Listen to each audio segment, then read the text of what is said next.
Okay, let's get started again. So, morning we started work on this terminal emulator. We're just trying to get windows up, get a window up, get some rectangles drawing on the screen, and then we were going to display some font. And I was running into this stupid error where for some reason the shader wasn't linking. Um, so, figured out what the problem with that was, and it is this here. So, yeah, these layouts I'm just going to delete, to be honest. They're not really correct at all. So basically, if you have a shader program, you can't use these layouts for.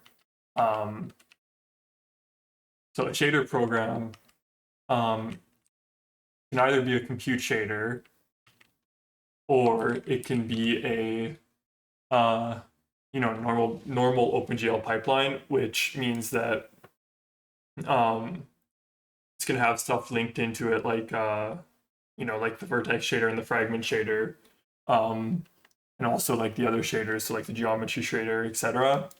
If you just try to link those with layout, if you use that layout location, um, those have to be the same, or those cannot be the same across different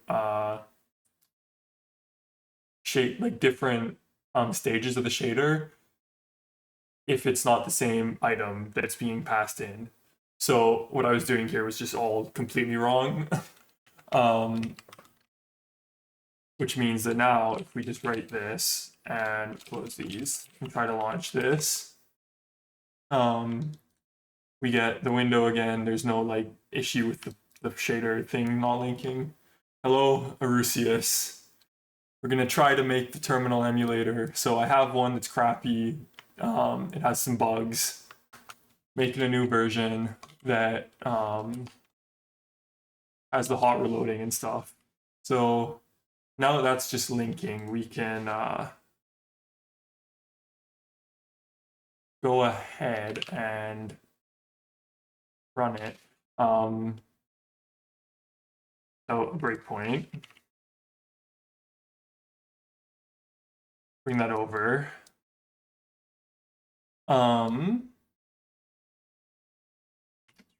So it doesn't show that. Well, anyways, sure, we'll keep the smiling emote. That's fine. And then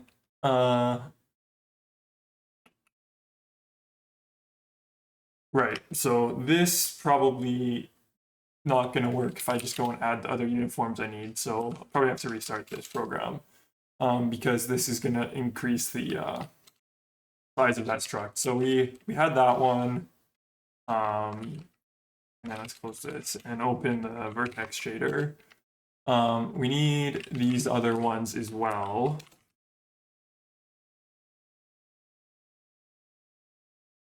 So x vert scale. We need to do this. Okay. And then we also need the one from the fragment shader. So we need a text color. Let's just keep these organized. Well, don't even know if it's already not organized. So anyways, text color. And now there is 1, 2, 3, 4. So we need to have 4 of these guys.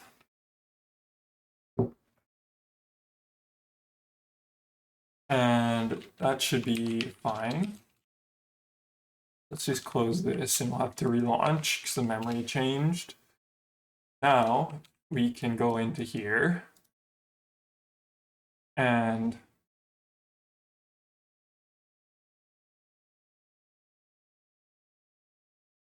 make a little bit of a draw rectangle function. I'm gonna move where this is just, I don't know. Let's not move that for now. let's just call it draw rectangle. I might make a rectangle type, but for now I'm just going to do UV2.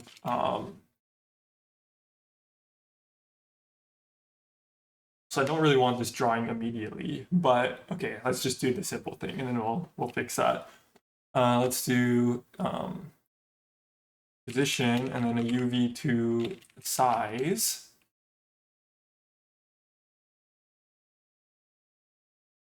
I even have, I don't think I even have that.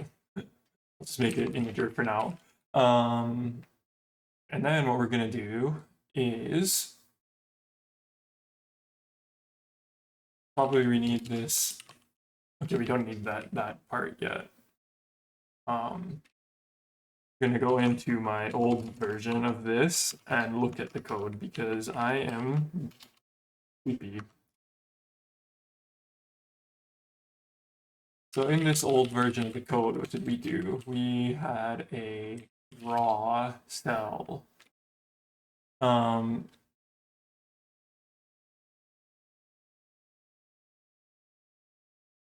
That fills in like a bunch of stuff, and then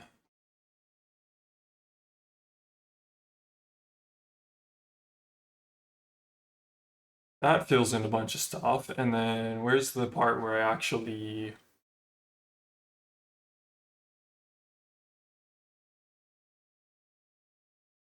okay, I see. It's just straight up the draw arrays thing. Yeah. So we are gonna go here. We're gonna need the GL context pointer.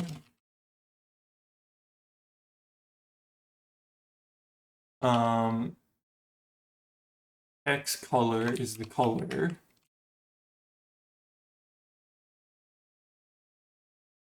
Which was using an integer. And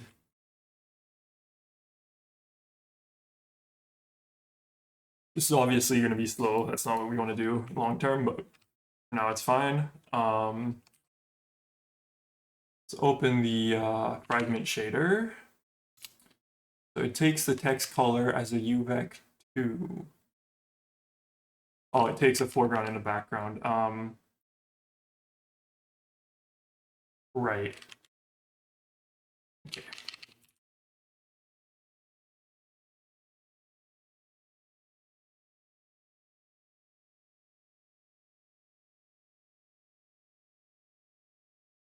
GL2 text color. And we're going to have 1, and we're going to have a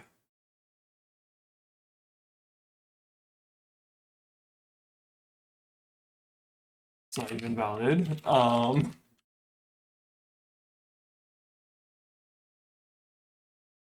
U32 pointer.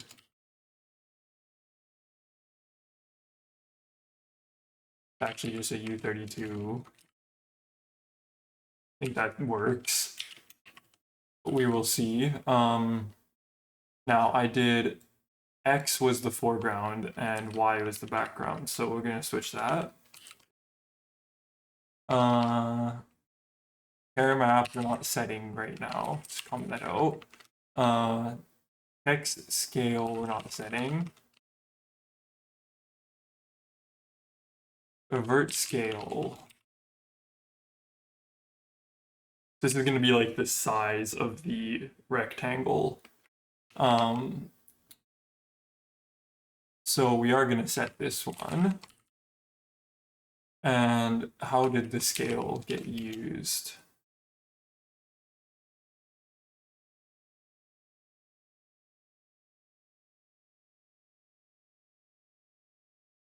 So it's just going to scale it.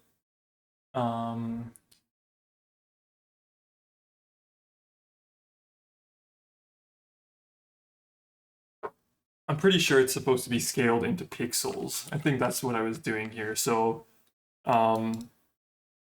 this projection matrix will take pixel space and convert it back into OpenGL space, so -1 to 1. Hello, Mr. Potatoes. How are you? What that means is that this vert scale here should be just the size directly in pixels. But it should be float, so it should just be a vector 2.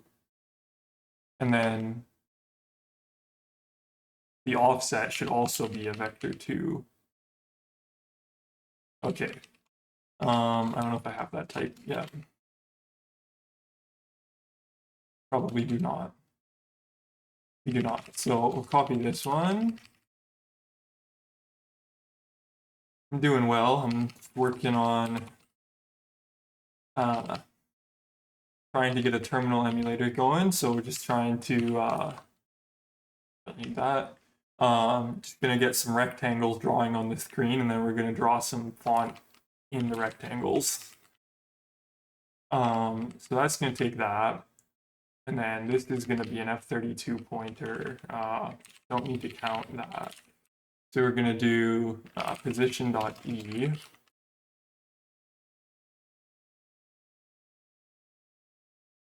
Yeah, why not? What would be in your Linux distro?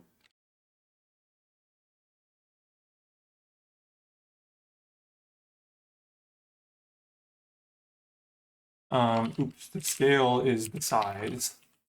And then position will be the position. That should compile just fine. And then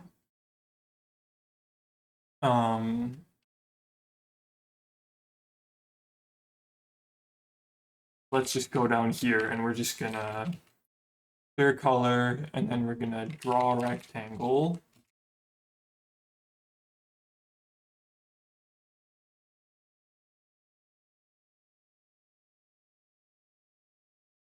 From scratch.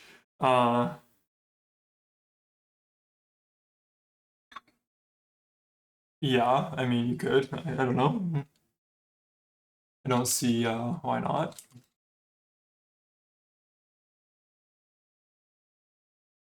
Okay, so this was this, and then we're gonna use the compiler to tell me what I'm supposed to be putting here, because I'm already forgetting. We're gonna do a literal, and we're gonna say 2020, I guess. There should be like at least 20 pixels just here on the screen. And then we're gonna do another literal. And we'll make it 50 by 30. Don't have no idea what size, just making it up. Go along. For the background, we'll make it red. So let's do, yeah, whatever. I should make this actual colors, but it's fine. Red will be not that. It will be like, it's not half. We'll make it half, so we'll do 7F, 0, 0, 0, 0, 0, FF. And then for the foreground, we're not caring about the foreground right now. Let's make the foreground 0. Okay. So,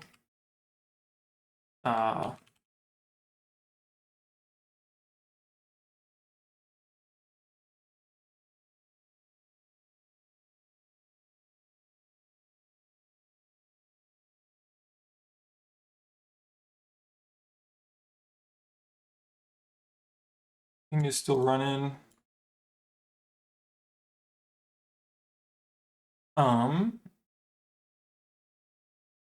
Draw array instanced triangle strip. Oops. There's no like errors here. Am I forgetting something? Let's open the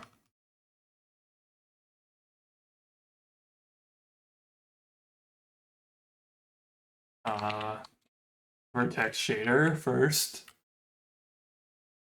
So we're drawing one instance, so that'll just be 1. Then we're gonna do this, that should be fine. The position matrix should already be set.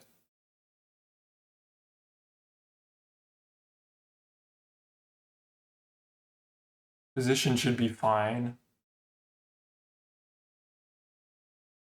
X coordinates should be fine.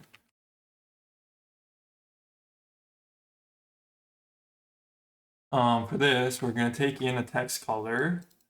We're going to take the index, and we're going to unpack it into a vector 4, and then we're going to set the color to the background and just get rid of the mix for now. We'll do that. So this should be doing something. Let's break out the old render doc. I already have that open here. So we'll just launch this again. I don't know why it's just like broke. Oh, there it is. Oh, what happened with the... What is wrong with that version? Why?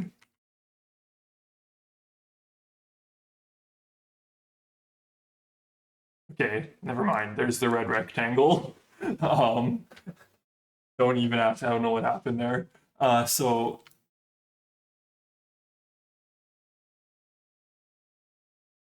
yeah, I don't know why that was broken. So this shouldn't change anything. So that's good. So okay.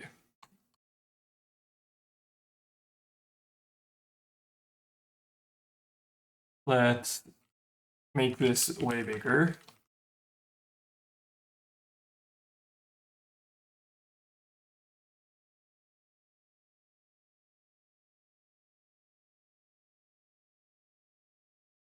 Okay, so there's the red rectangle. It's looking red. Let's draw some more rectangles. This one we will draw at... And I'm just realizing I did like something really weird with the way I laid out this. Actually, I didn't. No, never mind. So this is like the opposite of how Raylib lays everything out. Raylib lays everything out like it was like a window for like X11 where like the top left corner is 0, 0. But I've just got this set up where the bottom right corner is 0, 0. So we're going to draw some more rectangles. We're going to draw this one at 50 and Y 300. And we're going to make this one a square. And we're going to make it green. And then this one we're going to make put this one at 100. And Y of 600. I don't know. Some of these might go off screen. That's okay. And then we're going to make this one the other orientation. And we'll make it blue.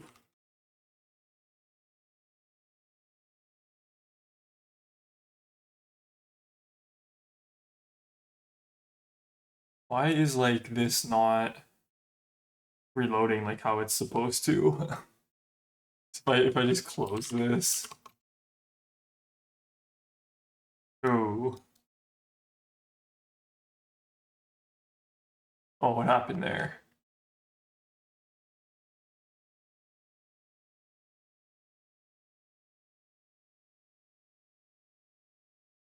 Bug time. Let's figure out what the bug is. Make sure that's what's happening. Yeah, okay, so bug time.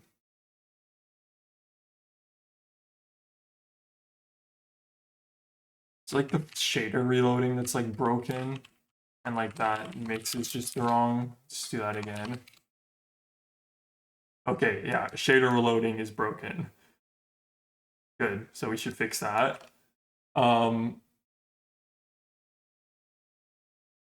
Yeah, so it should be like that. Shader reloading not broken.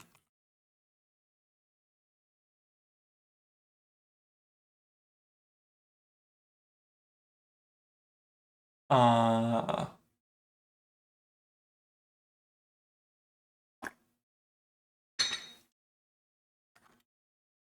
run this from the terminal and just see what random error we get when we make that change.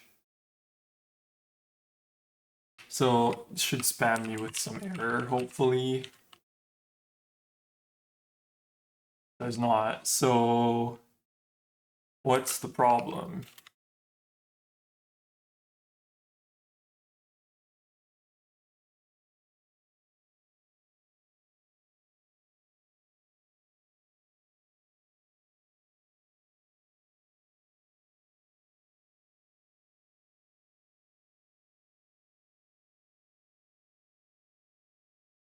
I'm very confused as to why that is happening. Oops.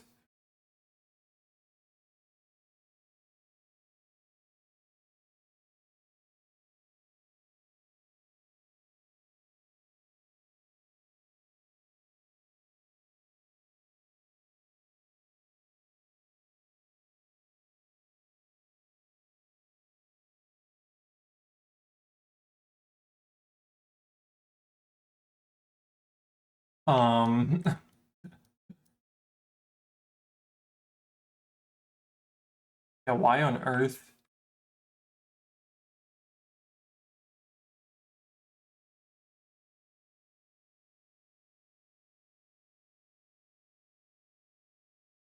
What's broken about the shader reloading? So like right now, if I just relaunch this, you shouldn't see anything. Yeah. Um,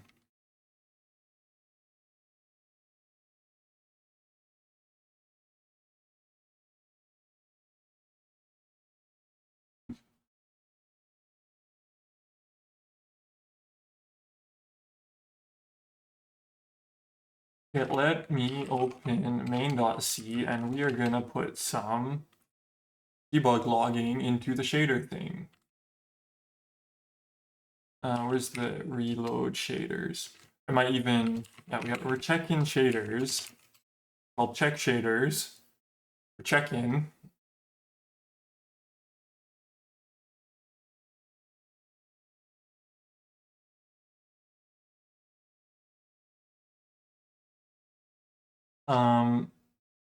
Reloading shaders.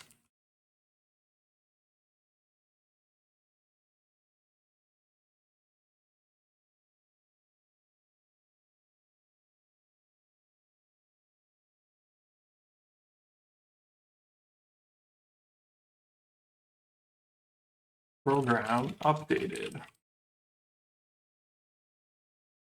Okay.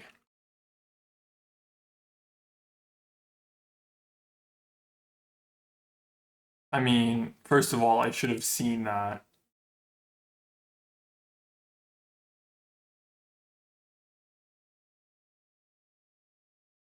Okay. Okay, the program is built. We're seeing that. Have a look and see what is going on here. So let us fragment shader.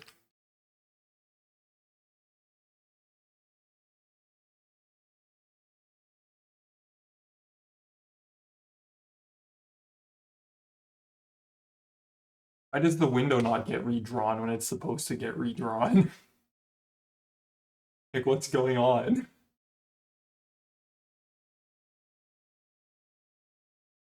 First of all, I think my check is also just wrong, possibly, for the...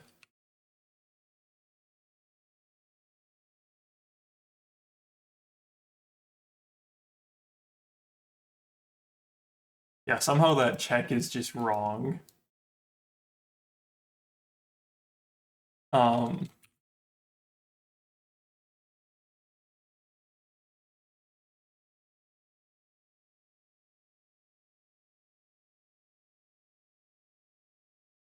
file time is newer.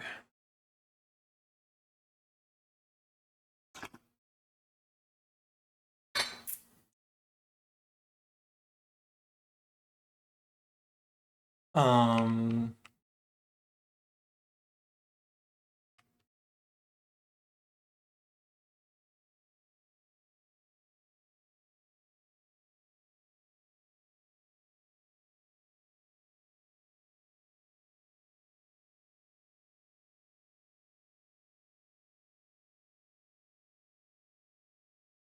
what was it called? OS Unix.c.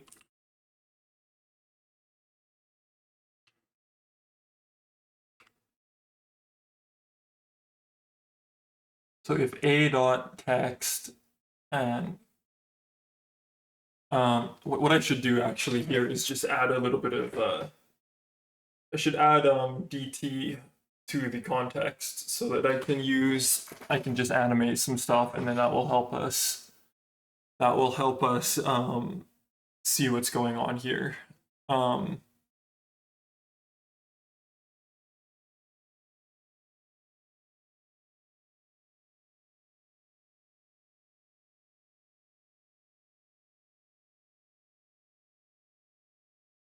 yeah, so like this should just be correct.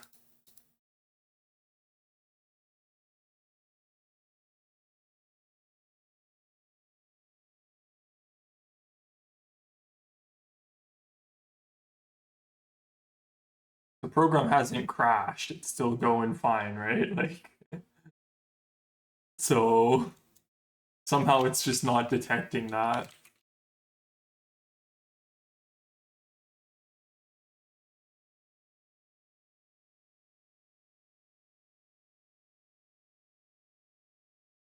Um,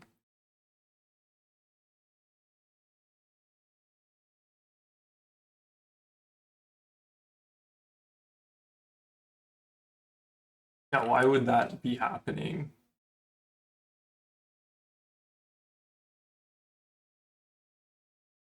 I also think there's like no problem with just pulling the events and stuff outside this.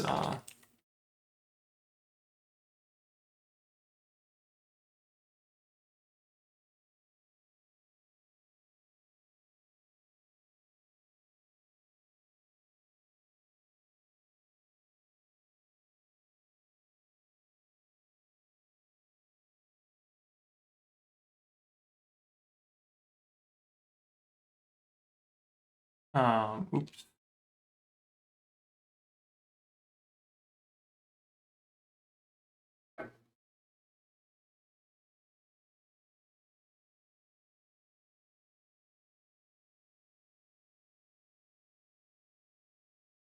Okay, so let's just reload this. That thing works, and then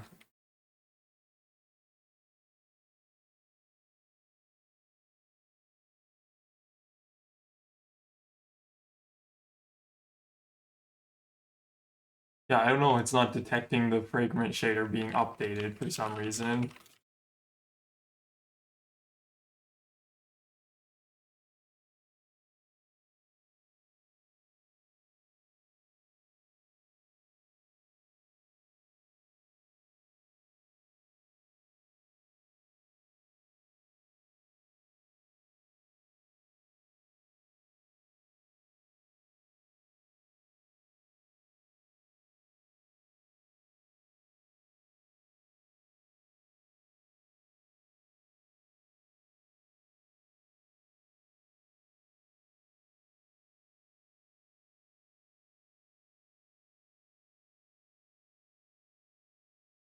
And it doesn't redraw properly either. Um, that is really, really strange. Never seen that before.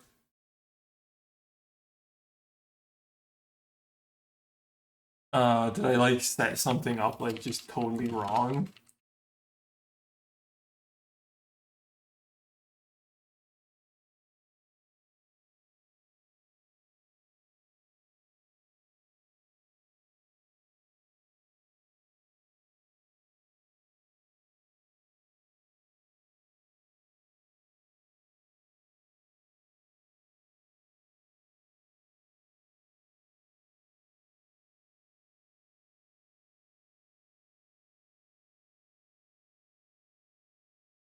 Um,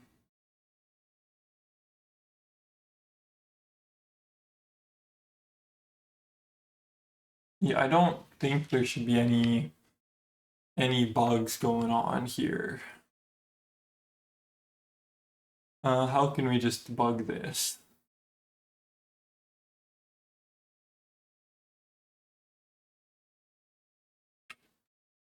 Let's launch this in the debugger.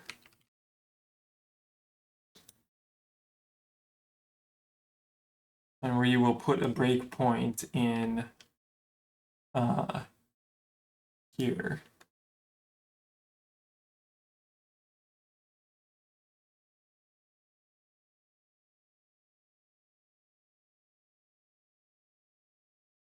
I cannot see the timestamp, so let's grab this.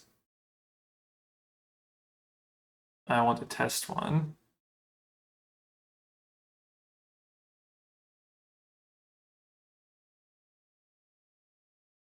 So, oops, sorry. Let's get rid of that. You don't need to see that right now. Okay, so test. I can't see that either.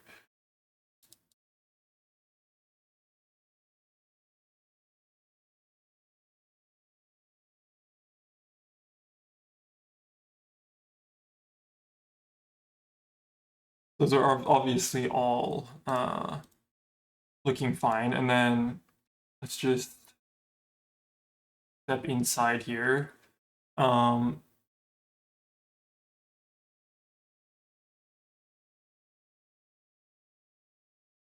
literally just trying to test if the time is newer. Like I don't actually care about it being like correct. I guess this could overflow though, right? Because like the nanoseconds could be like quite big. Maybe that's like what's happening. I know, but we're like doing subtraction, so that wouldn't make any sense. I guess no, that's possible, right? Yeah, that's definitely possible. The time could just like overflow because the nanoseconds is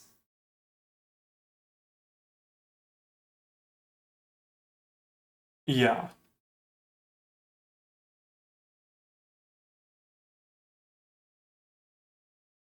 We'll just do the dumb thing and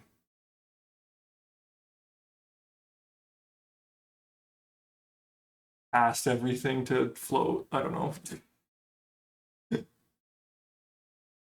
I guess it could definitely like overflow though. I think that's probably what the problem is.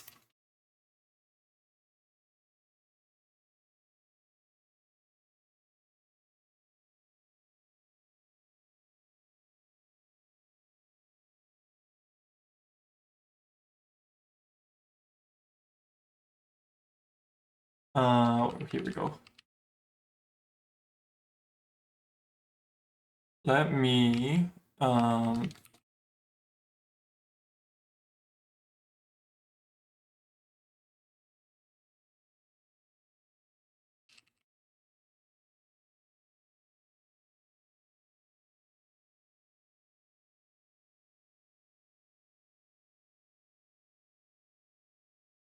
like a little wasteful to do this, but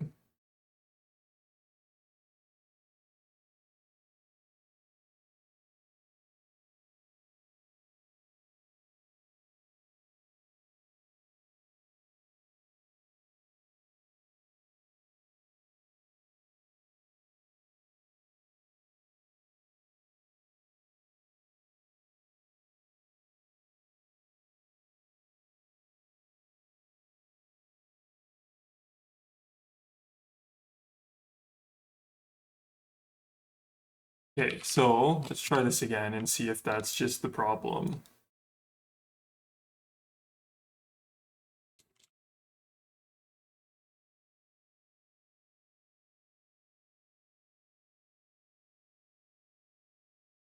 Nope, that does not seem to be the problem.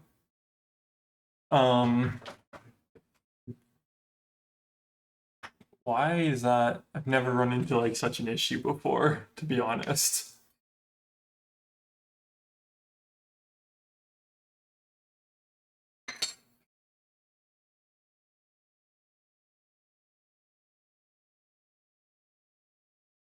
Let's get it to this state in the debugger, and then we'll see what's going on. Okay.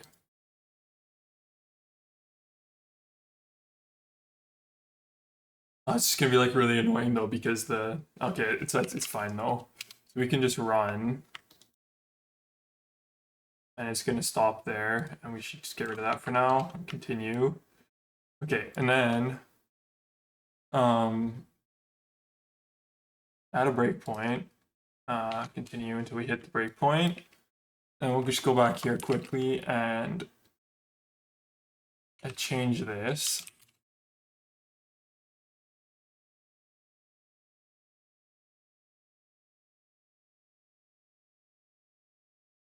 I like rate that, yeah.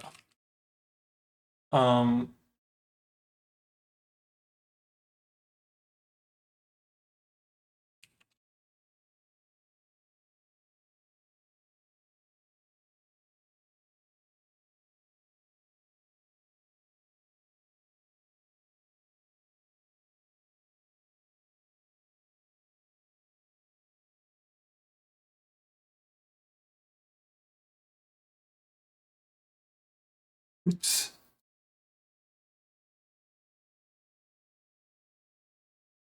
How on earth did this result in 0?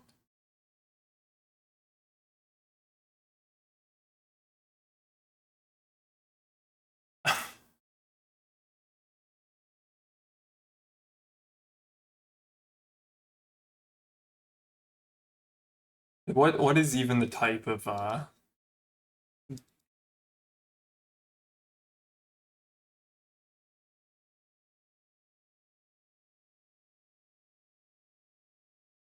so it's 64.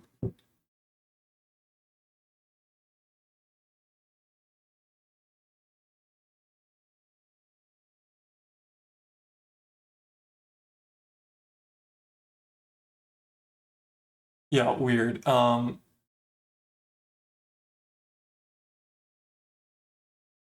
think I'm just writing a dumb test, to be honest. If the seconds is just the same, which is not in this case, but let's just assume it was the case, and then the nanoseconds could be completely off.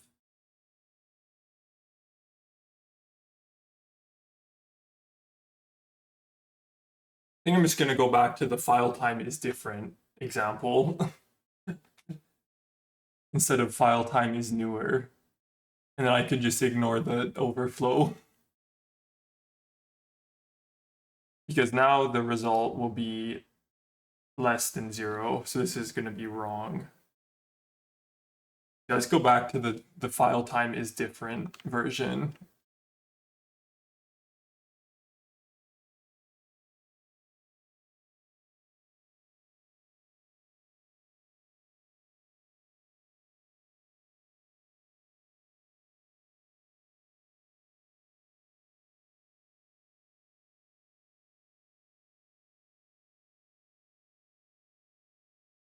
File time changed.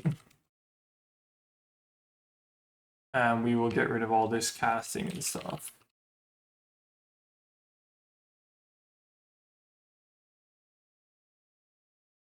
Yeah, that's fine.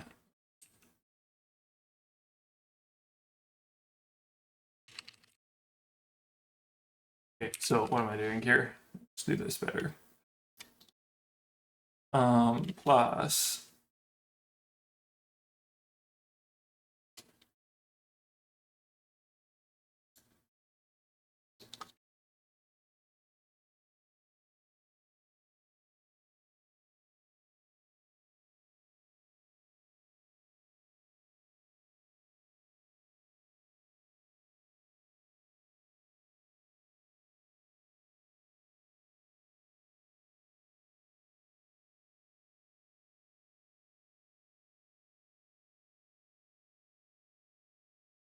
file time changed.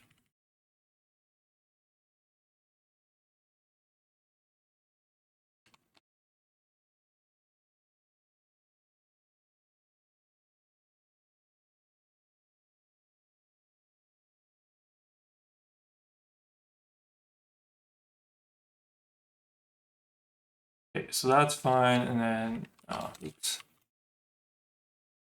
Why is there an So we're gonna open the fragment and we're gonna change this. Okay, so that's part of the problem, right? I think.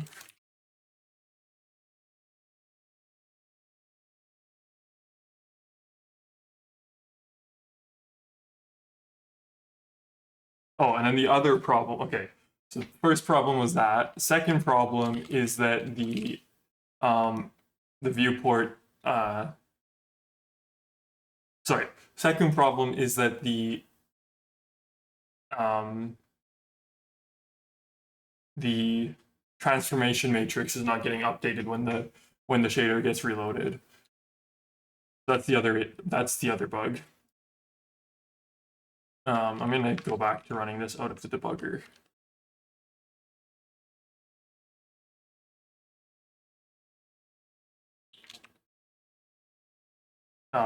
Oops. Get rid of that. Continue.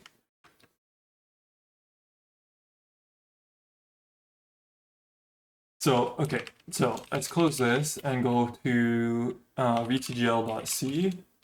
And in update uniforms, what we should do is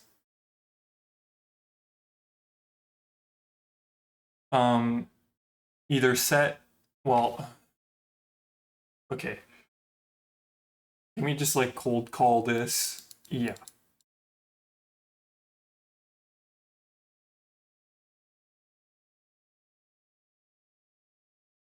If this was ordered differently, but we can do that.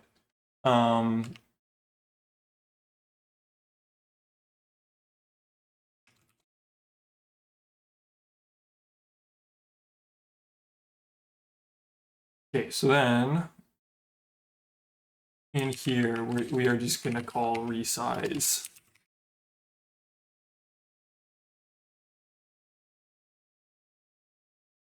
Alternatively, I could just store this matrix in the context and update it appropriately. I don't know. It's fine. So we'll just rebuild that. So that's good. And then if we fragment shader, and we are going to do a gradient.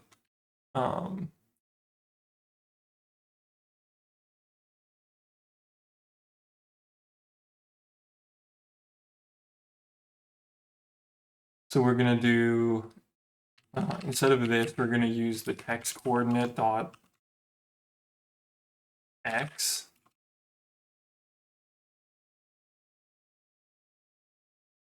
What am I doing? That's not what it's called, right? Sorry, fs in. It's not compiling, that's why. There we go. So, okay, so there we go. So now that works. And we can do our dumb gradient, whatever thing in the fragment shader. I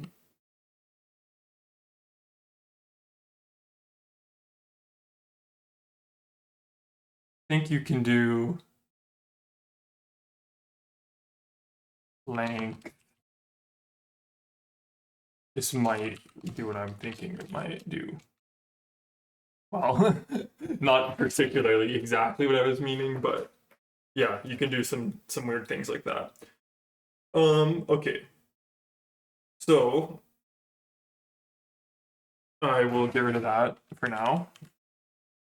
I'll probably just leave the horizontal gradient. And then let's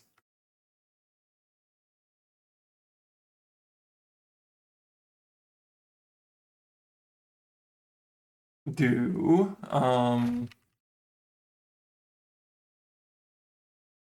yeah, so okay. Probably we should take the win.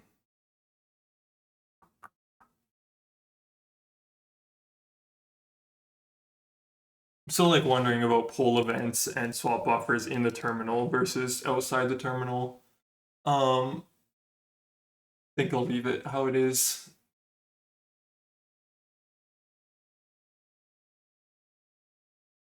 Yeah, okay. What a load of junk. I should add that as well.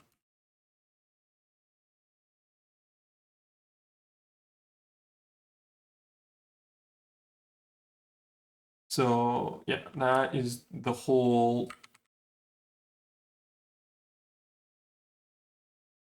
I think I can just add all of this, right?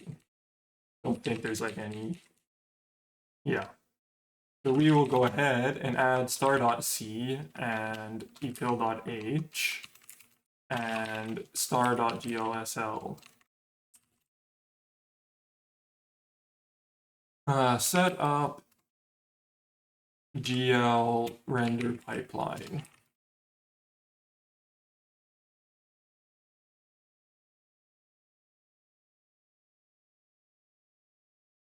Okay. And that's pretty much all I did was set up GL render pipeline.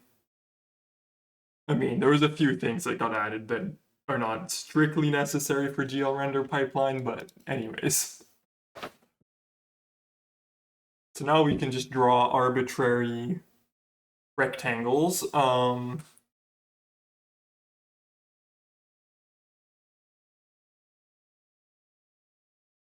think I still want to add the DT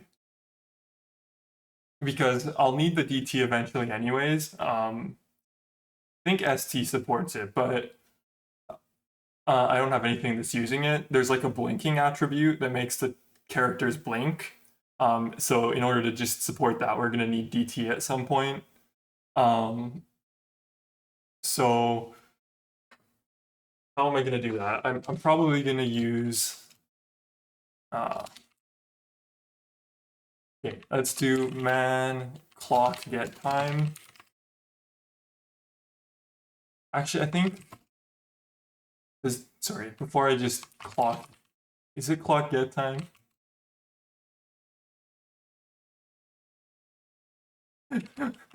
Yes, it's clock and get time. It's man and not am. Um, anyways, before I do that though, let's just check. I think maybe if I'm not forgetting, GLFW might just have a get time function.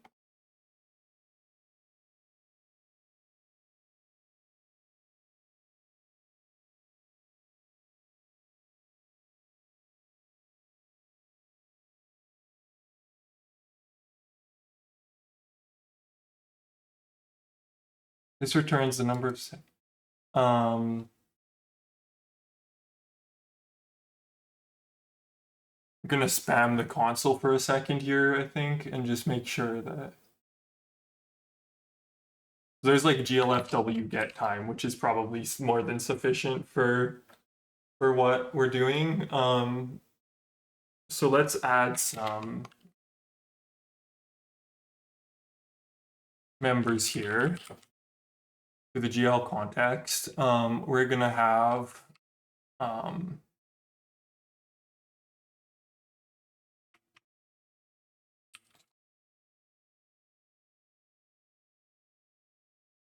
SIP.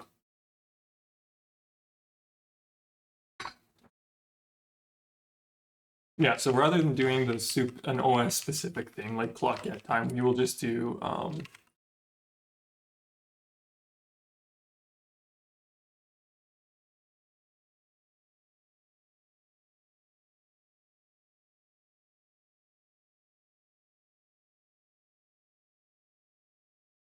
I'm gonna not store it as F64. I think that's completely pointless, to be honest. We don't need, you know, that amount of precision.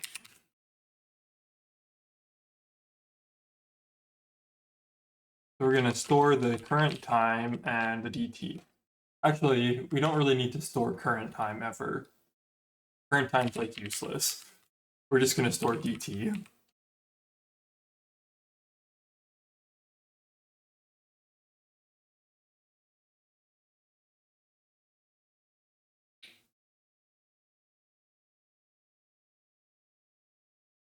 Yeah, so DT is gonna equal.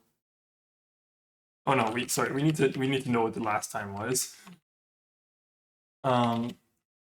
It's not pointless.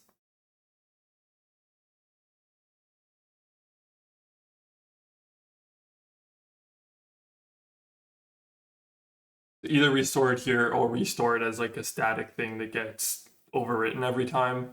Or every time the thing's just reloaded. Probably that's fine actually. Probably doesn't need to just. I mean, it's like no different. You either store it there or you store it here. Yeah, I think that's fine. We'll just do this. And probably we'll just update this one in main as well. You don't need to update that in the terminal function. So we'll do, oh yeah, we can do this. Oh, yeah, let's just do it this way. It makes like completely no difference. So term dot gl dot dt is going to be equal to last time minus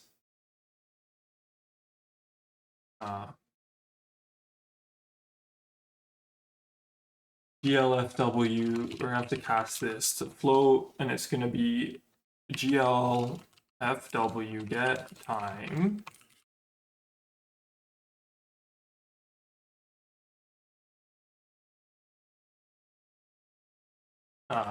that's going to be negative.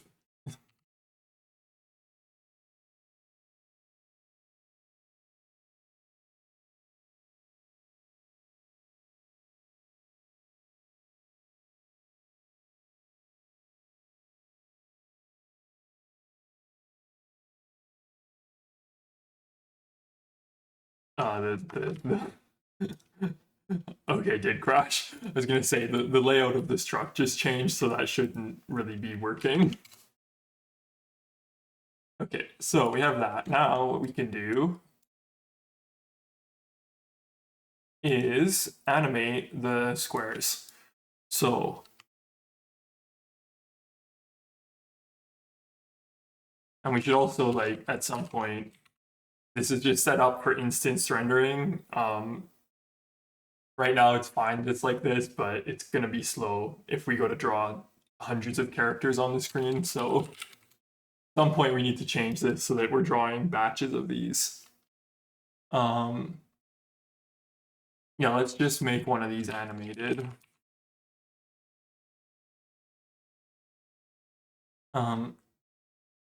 R2 position.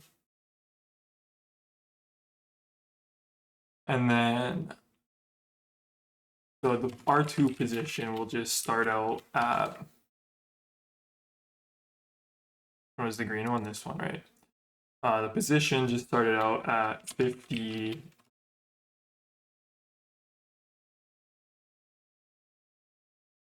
Dot x equals 50. Dot y equals 300.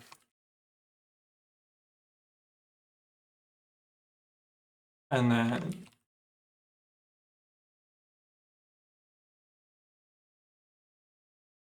we are going to update its position by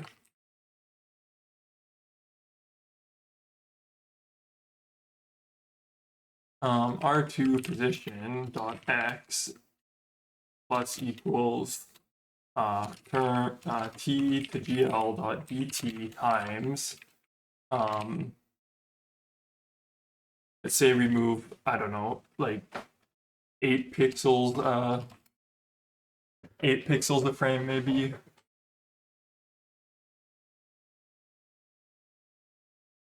So 8 pixels a second. That's like really slow. Let's go like 80 pixels a second or like even 100 pixels a second. And then in the y direction, we're gonna move. We're gonna need like a direction here.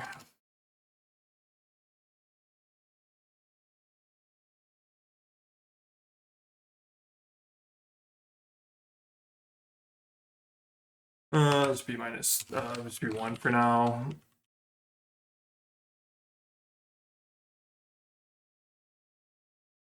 Gonna be, geez, what am I doing? R2 dir times this. And then we're gonna do if R2 dir R2 position dot x is greater than cast float e to gl dot window size dot x width, whatever you want to call it. We are going to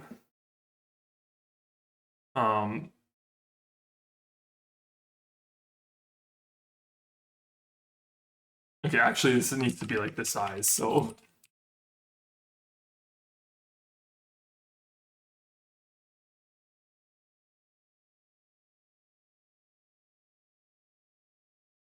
take this as well. I don't need that extra. Should really be practicing my Vim motions. Okay, so it's going to be R2 size.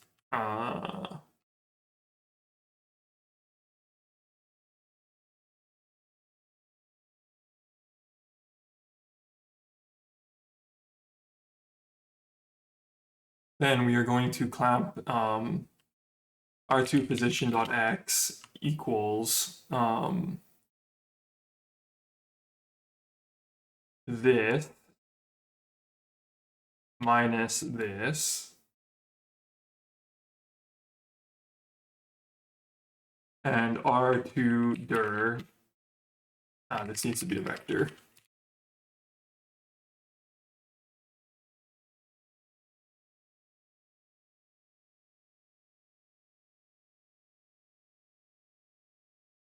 Really doesn't matter if these start out moving the same direction or not, but yeah, we'll do that. And then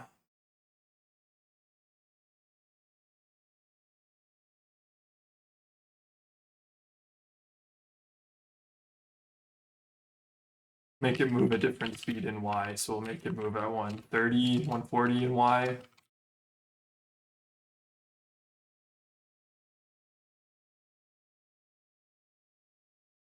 Flip its direction, and we'll do the same thing for y.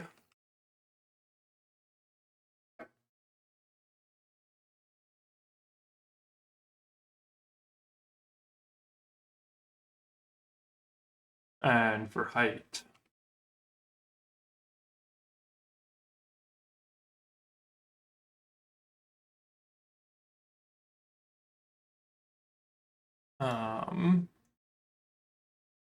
Oh, and then we have to actually set the stuff here. So this should be R2 position, and this should be R2 size. There we go. I didn't clamp this correctly.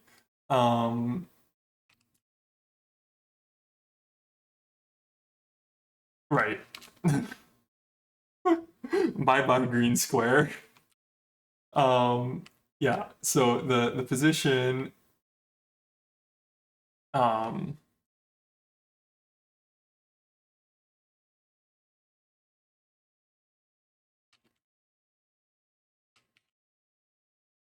less than 0.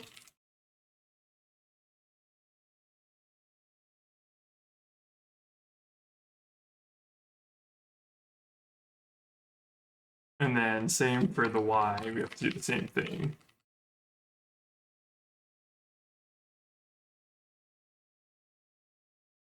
Oh, also, we don't need to subtract that here. It's actually,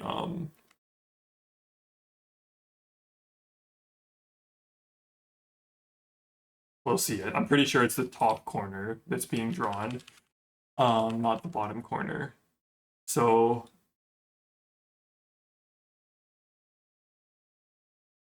oops, that was this one I wanted to do. This one. So if R2 position.y is greater than the window height, which would be up here, then we have to clamp it, swap it around. If R2 position.y plus this is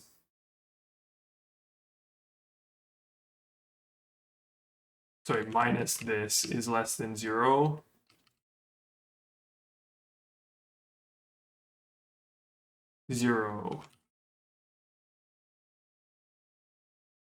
see, is this going to bounce properly? It's going to... Hello? Why did it clamp itself to 0? What stupid thing did I do here?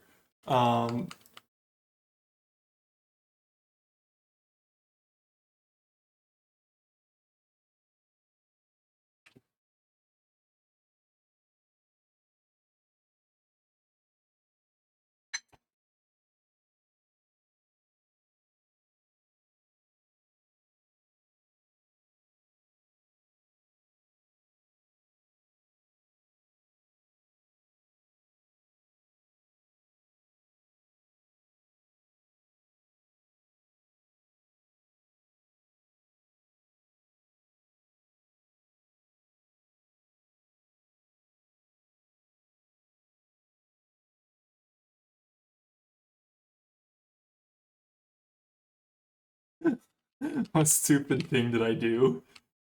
Let's first just get rid of this part. So R2 position dot x is greater than that, or dot y, sorry. Okay. I don't know what was going on there, but anyways, that was broken. So if we go up to the top, is it gonna...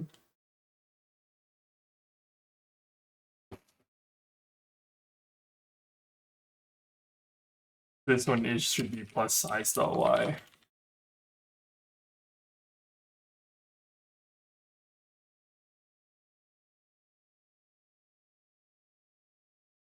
And it should just go and bounce around and just be doing its thing. R2 size dot y. What is happening with R2 size?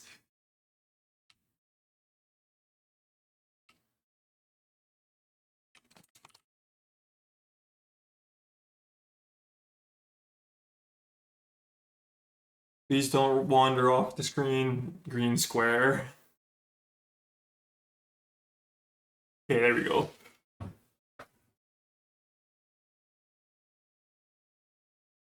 So that is looking like a good start. Let us save that as well.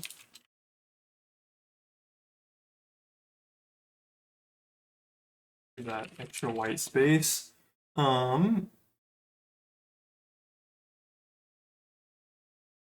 We decided not to store that in the thing. So this is gonna break again because I'm gonna change the struct layout again. That's okay. Ooh, we got three blue rectangles by doing that. Interesting.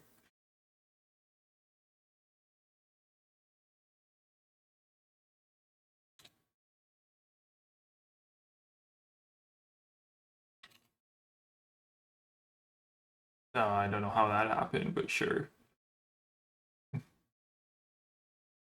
Okay, so I like that. That's looking good.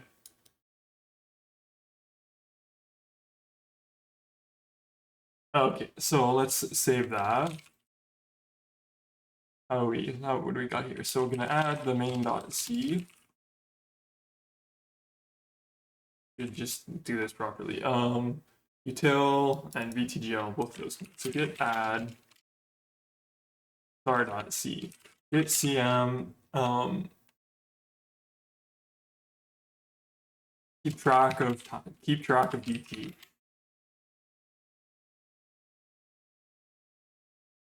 Okay. I'm gonna get up for a second here and stretch because I've been streaming for an hour. Go to the washroom, and then we'll come back and we will get some fonts rendering on top of these rectangles. Or something like that. And also I should also start doing the instanced rendering.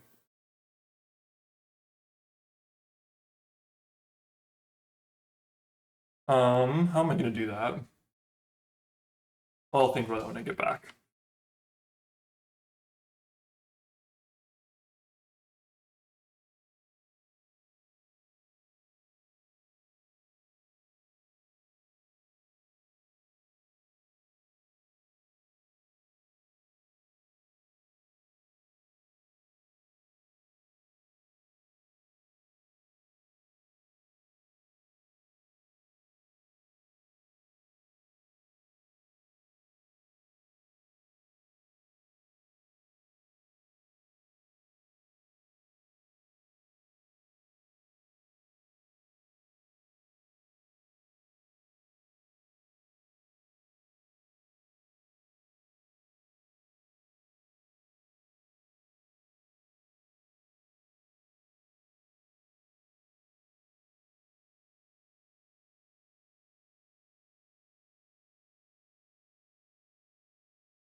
Okay, so let me think. Maybe I should.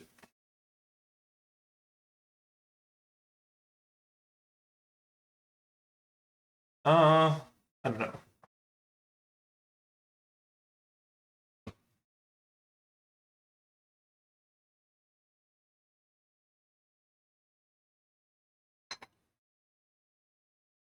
Let's just do the font. Um, Now this is a bit of a pain. Let me think. So I want to load. I want to load an array of font glyphs into the GPU, and I'm not going to do the full thing right now. Let's just load. I'm going to load all of ASCII into the GPU, and we're just going to keep track of that using a basic, just not using anything. We're going to use ASCII minus the lowest ASCII character, which I think is space. I can actually check. So if we do a dump, what did I call my thing? I have like an ASCII table. Yeah, so here, space. So yeah, if we just subtract space, we'll get an index from 0 to whatever the maximum ASCII character is here. And we'll use that for now for storing which character is loaded in the GPU. Um, Long term, though, the terminal emulator needs to support characters like this, like, all this stuff that isn't in ASCII, like these things I'm highlighting, and also like different language characters and stuff like that. So to do that, we're gonna have to change the GPU texture array thing into like least recently used cache or something of the sort. Um, so to do that, you just need to keep track of which glyphs are loaded. Sorry, I should say which code points are loaded, and use that to kick out the ones that have been used. The last kick out the one that hasn't been used very recently. Whenever you need to get like a new glyph loaded into the GPU. But we're not going to do that right now because that's a little complicated, and I need to just review like a decent design before I try to do that. Um, so first we'll just do the ASCII font. And actually, even I think if we go into here, I don't remember what I was doing. I had this font.c. It has a bunch of garbage in it. Um,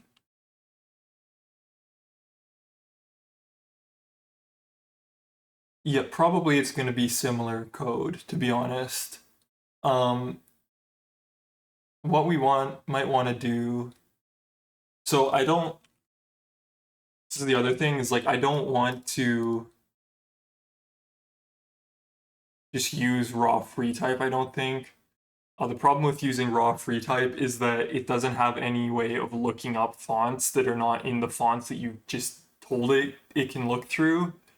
Um, which means that whenever you use like a font that doesn't have a character, unless you've explicitly listed a different font that does have that character, it's not going to find it, even if your system has that font installed, which is kind of really annoying. So um, this will have to get switched over to what's it called? Font config at some point. But for now, we'll just stick with this. And also, some of this stuff, I don't think like a lot of this is useful. Um,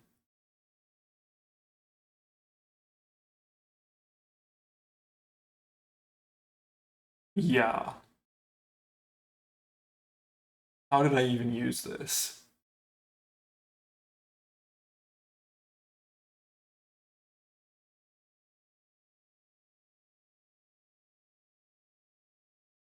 Um,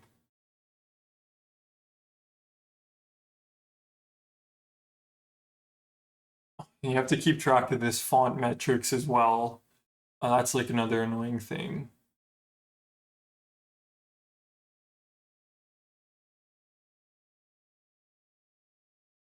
Um,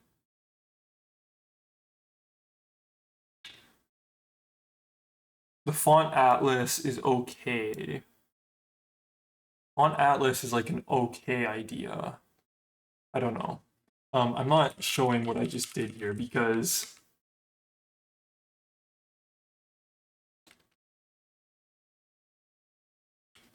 oh, I see what happened here.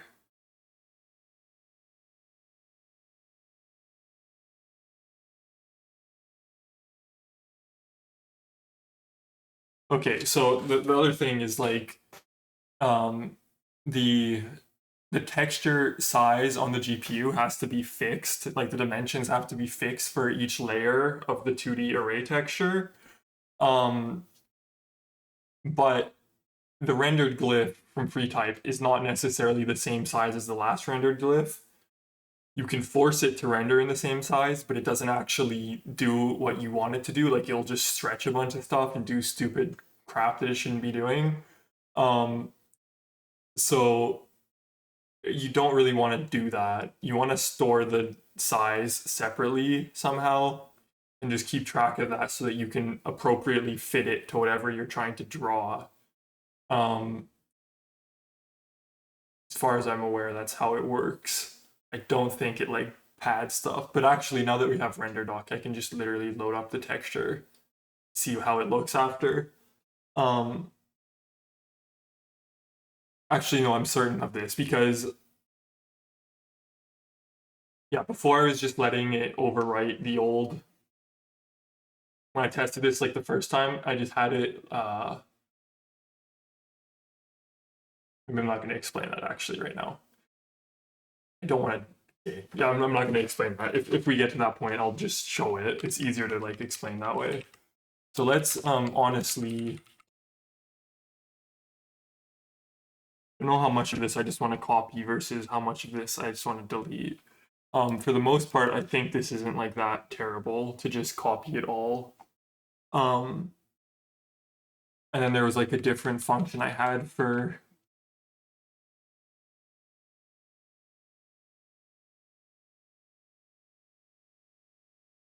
Yeah, I don't really want to rewrite all this code because this is just like a bunch of junk.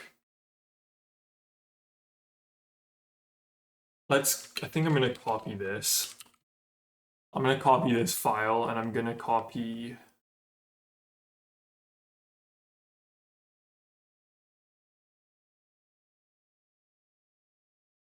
This is going to. Um,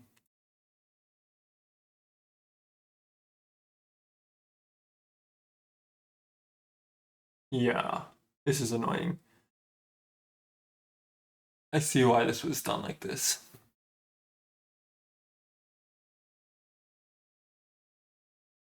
What did I do with the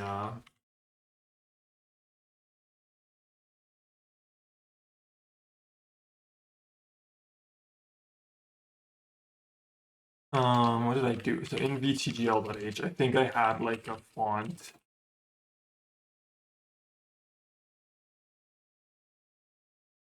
How did this even work? Definitely I had to have, oh, because the fonts are allowed separately. Now I see what the dealio here was. Um, how did I make sure the font atlas is the right size? I see. I just used the temper. I used the arena at the start and just stole some space from the start. Okay, that's fine. Um, it's not like the nicest implementation, but you know,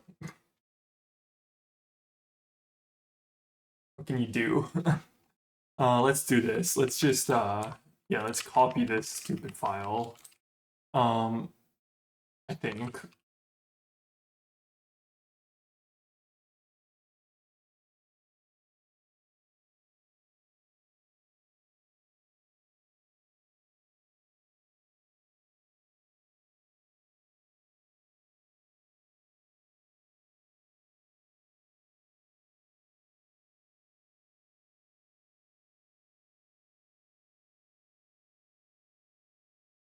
How was I? How I think I. Yeah, and I think I did right. Oh, this code is a little junk. Not a big fan how I wrote this, but we're gonna copy it anyways, because so let's see here.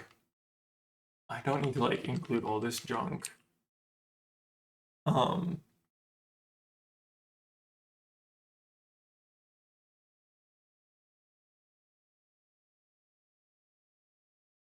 how is font.c being even included in the old one?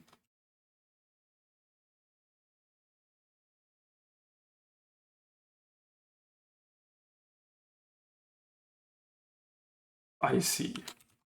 That order does work. It's just really stupid.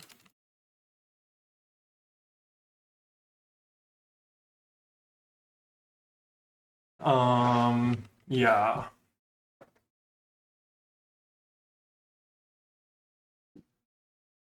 It's like the opaque, but it's not opaque because of the order it's just included. And this is like this is kind of a ugly mess.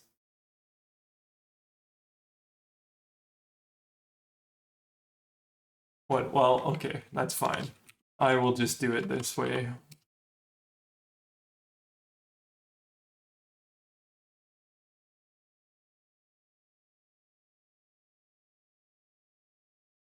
I don't know why I called this util.h, but that's how it's called right now. I might shuffle some stuff around after.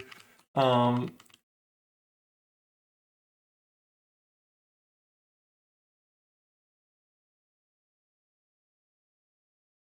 let's take this. We're gonna leave the rest of that junk in there. Um, GL context is fine. We're gonna take this. We're gonna do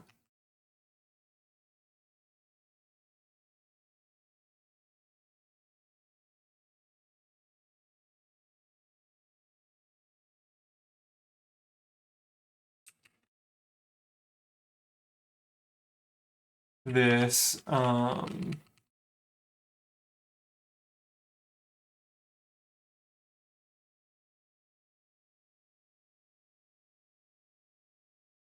gonna do an IV2 delta here. And we can do a UV2 size. I don't have a UV2 yet. I think I punted on doing that, but we will add it.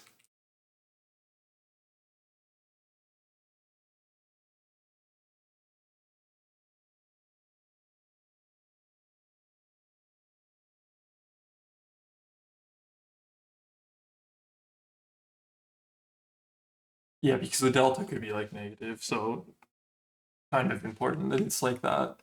Okay. Then we're gonna have a font atlas.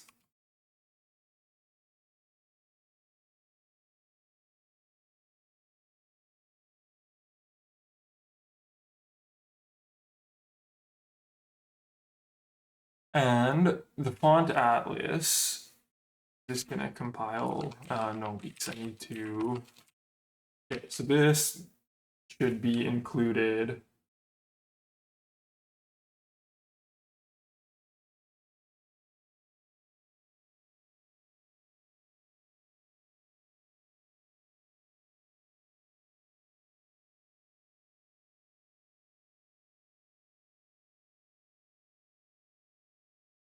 Oops.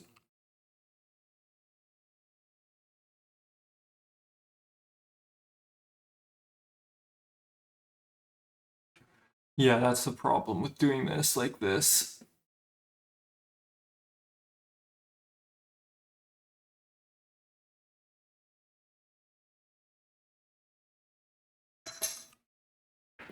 How can I do this?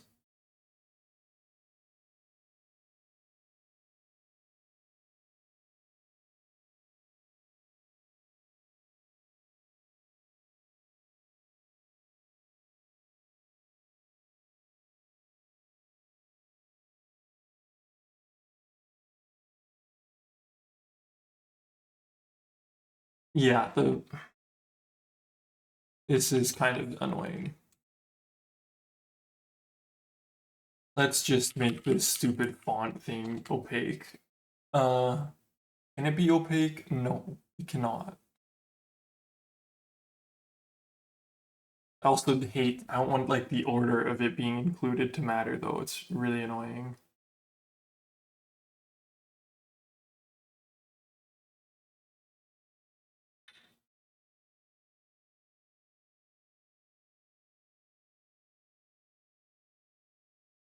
Well, okay, we'll just do that for now. I don't want to do that though. It's so ugly. It's so bad. Also, why does this? I don't even know why this needs to be a thing.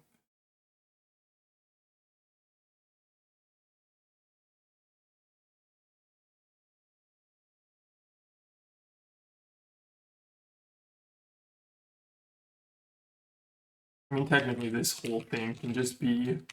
We're just gonna include crap anyways. Let's just put this with the font.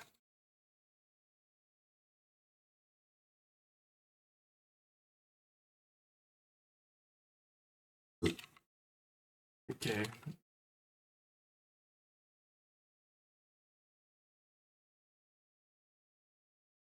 So we're missing a few different macros.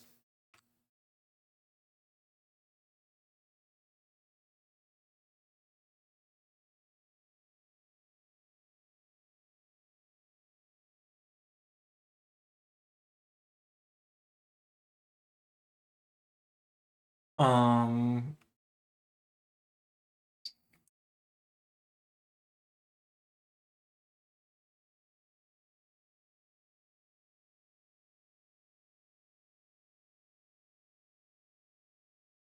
so A is less than equal to.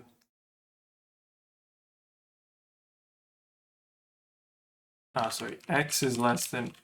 No, sorry. A is less than equal to X. X and X is less than or equal to B.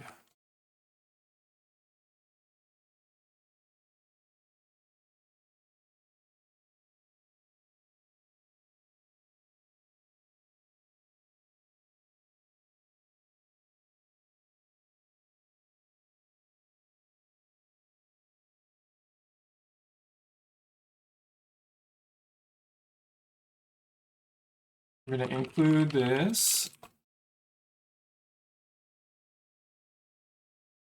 in that order. Okay, so close this, do this, and see what we got.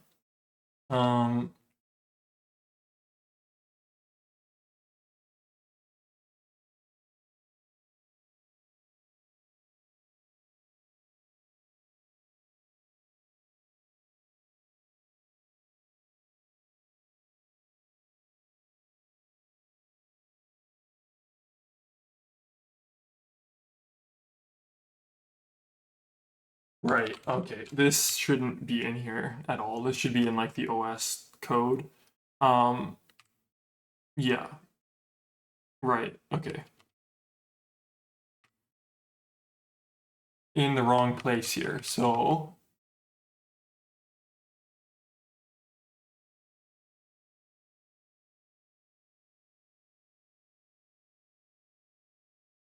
yeah, this stuff is not going in here. Um,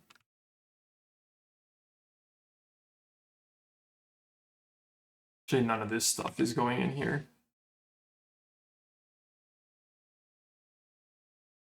Oh, this isn't even. Oh, this is yeah.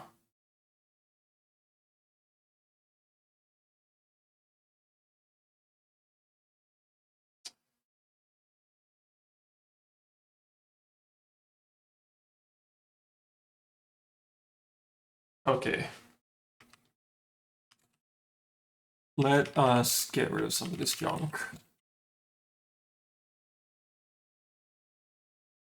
So here, instead of doing this, what I want to do is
um okay, and then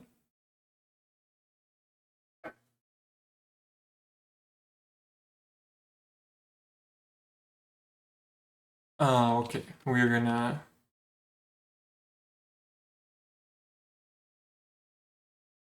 do that, and then we're gonna do so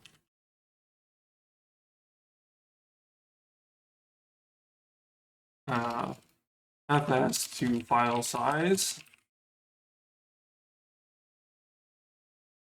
and then we're gonna do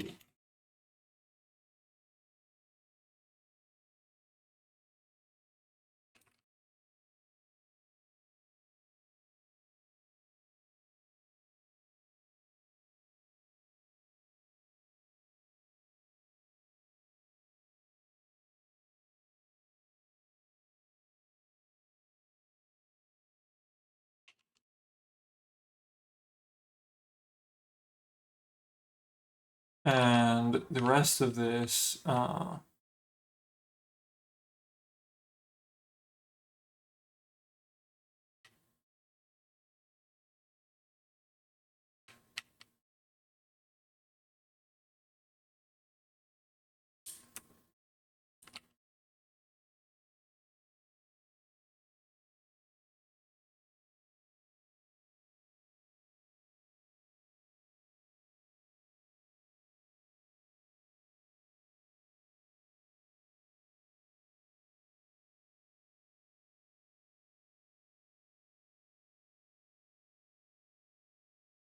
kind of don't want that stuff bleeding over into the OS layer, but we will see. The problem is like I don't remember how to just do this on Windows right now. I know it's possible. I just don't remember like which like using map view of file or whatever. I just don't remember like what the members like if this stuff is just nonsense on Windows or not.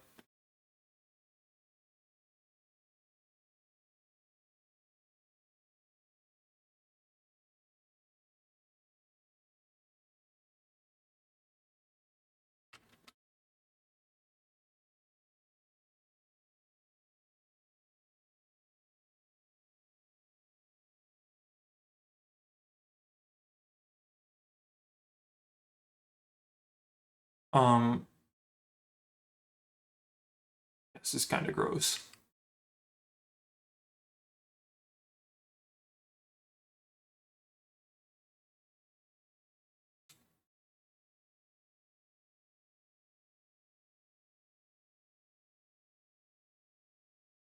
Yeah, it's fine.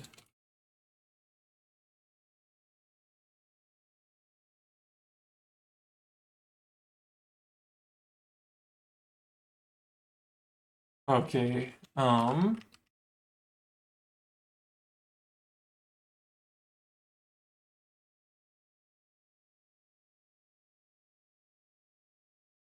okay, so let me see here. So this is all looking fine for now.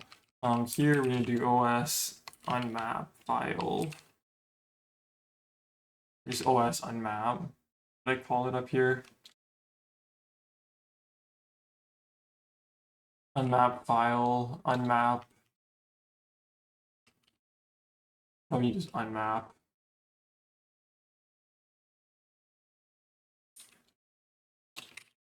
Unmap region or something, I don't know.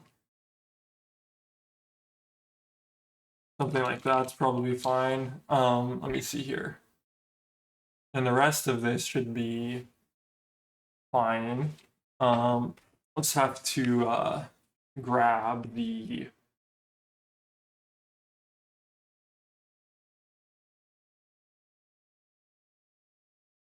right. I see how this was being used. Okay.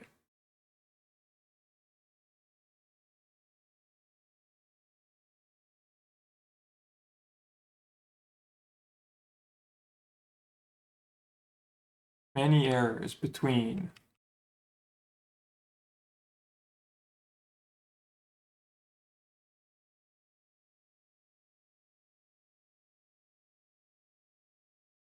Between has one E, not two E's. Now the ordering is gonna matter.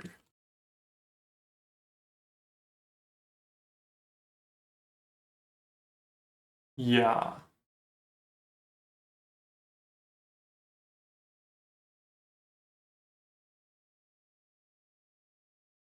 Let me see.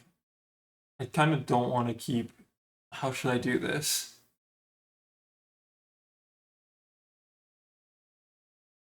I don't want to shove everything into util.h, but I kind of need to.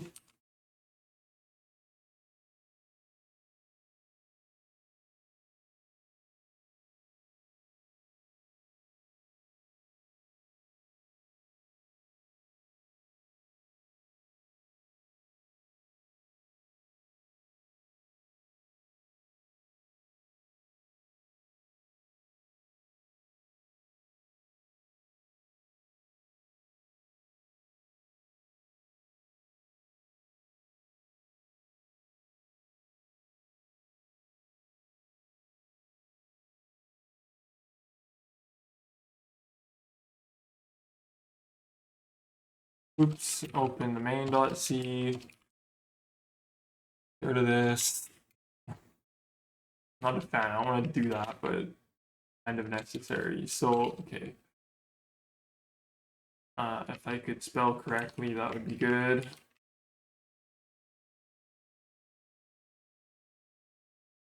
Include. So FA file stats undeclared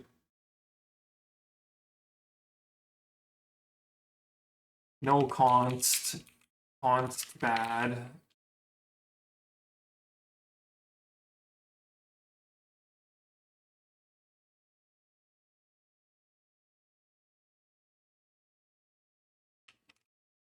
I did mean that.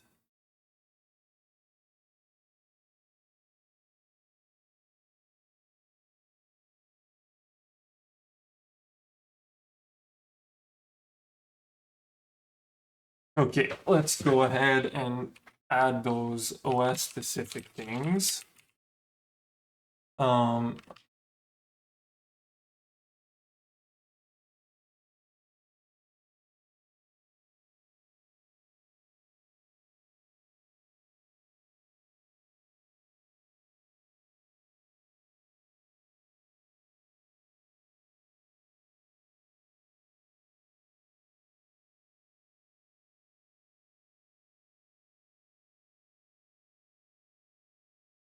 Yeah, this is kind of getting out of hand, but what can you do?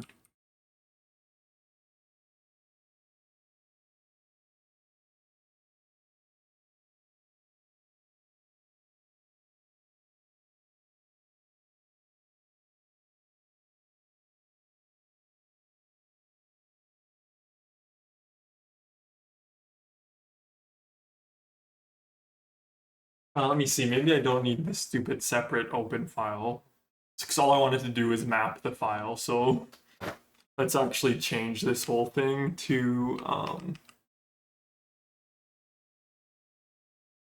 me think here. We need to pass in a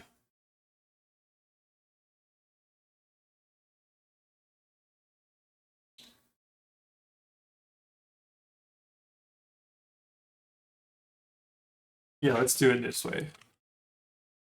OS map file result.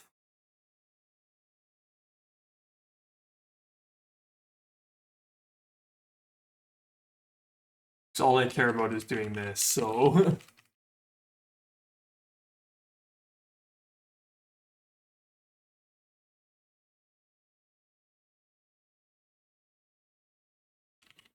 pass in the path. That's all we're going to pass in. We're going to call this app. Then we're going to go ahead and store map.filestats.filesize, and we're going to store map.buffer, map.data. Sure. Get rid of this. Oops, get rid of that junk.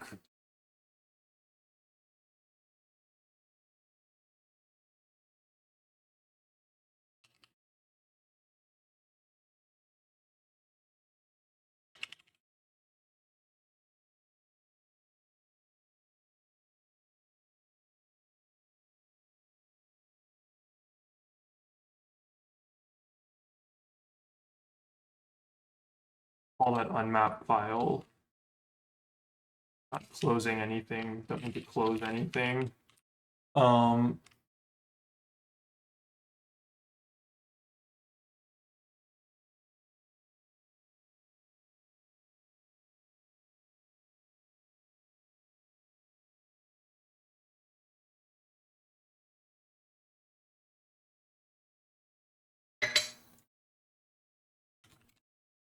Let's change this to OS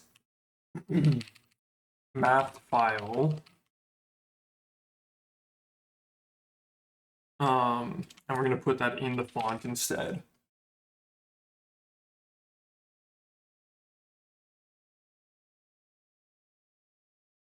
Yeah, this thing. We're going to do OS mapped file. Oh, except now this is going to be a problem because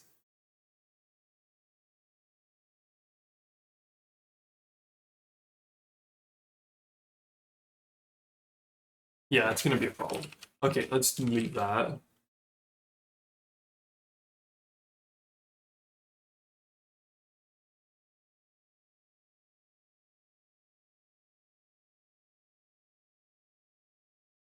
Let's do that.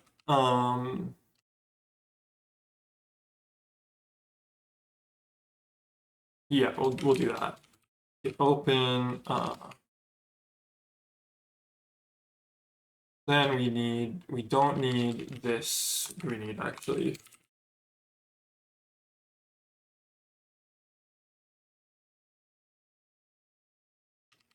Map read.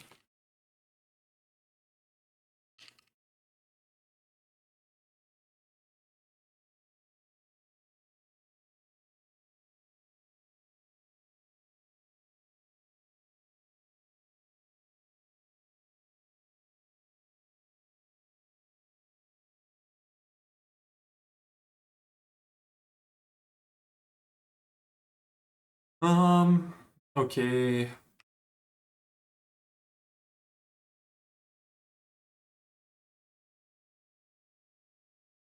Don't need that OS file anymore. Okay. So let us do a. I do need this. Oops. Up here we need a.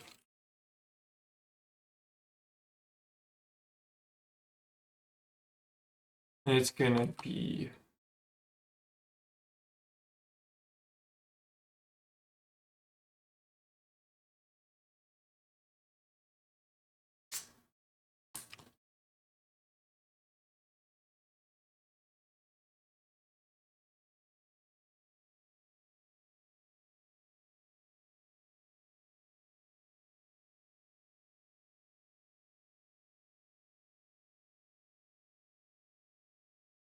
We'll do that.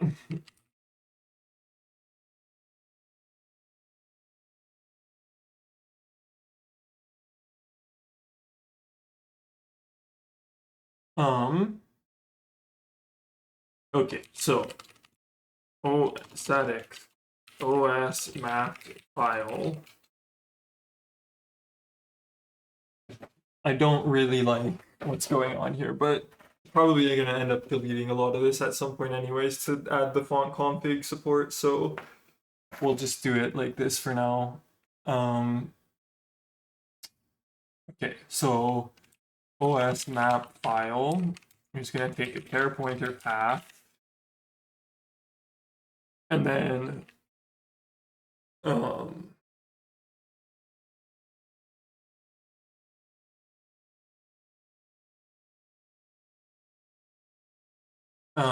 yeah, mode mission.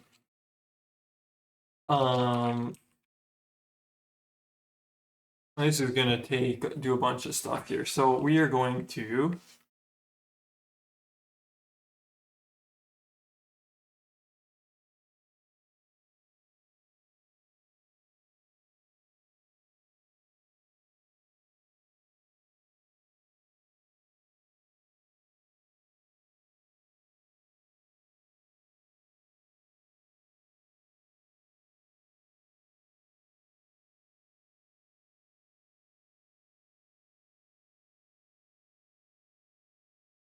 I don't think this is actually something I didn't realize. If you memory map a file that's not open for reading, that's weird.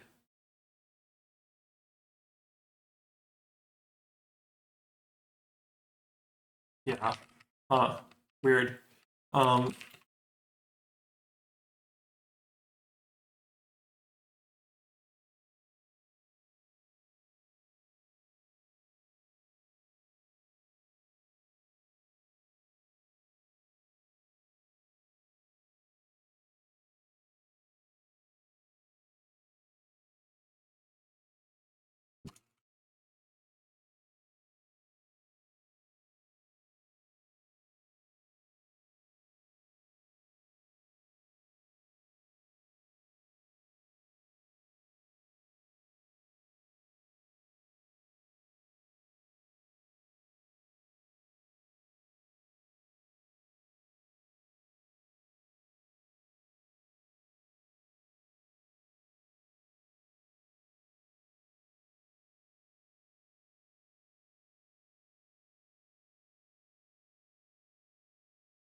Open mode equals read only break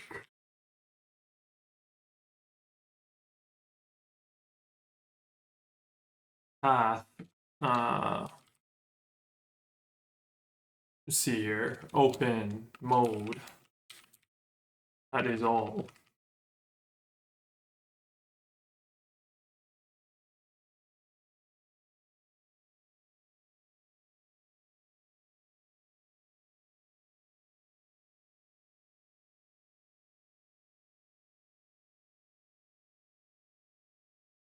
Um,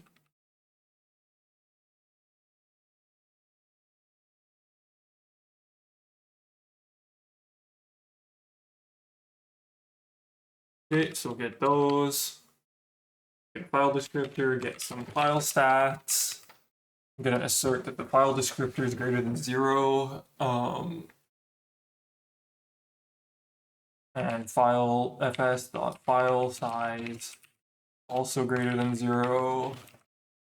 And then we are going to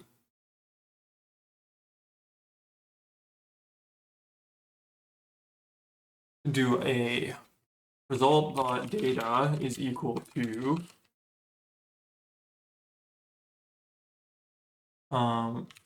open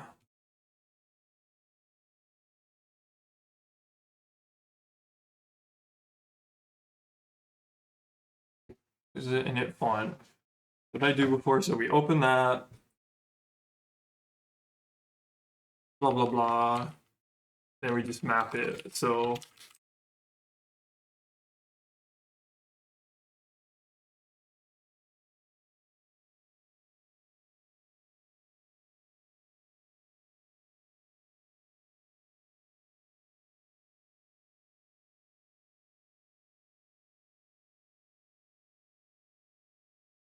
oops. Okay, so we'll do that, and we're gonna assert is not equal map failed. We're gonna close FD, and we're gonna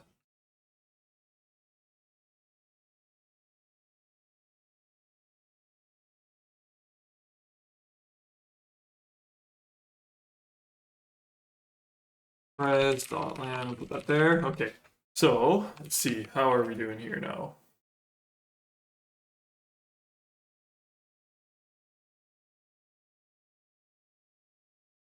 Do that, that will be that, and then we'll do OS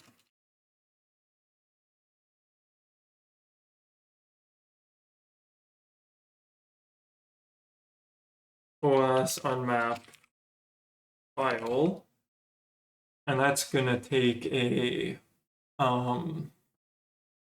U8 pointer data and a size, a length, and then we're gonna just call munmap. Yeah, munmap data len. Good. So we're getting somewhere. This needs to return result.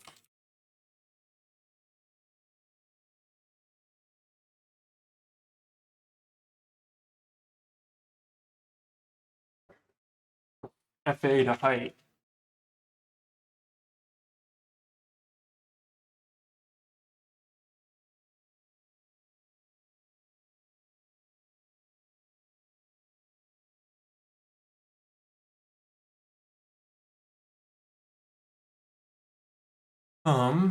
FA to height again.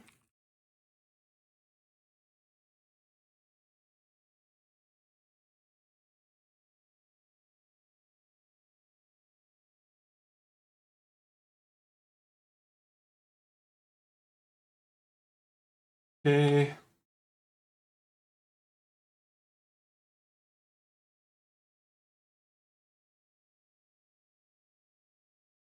Need a max. So that's gonna close this. We're gonna open up a util again, and we're gonna do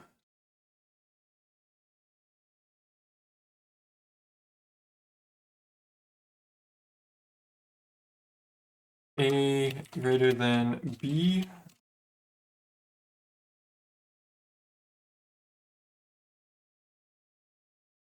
A or B.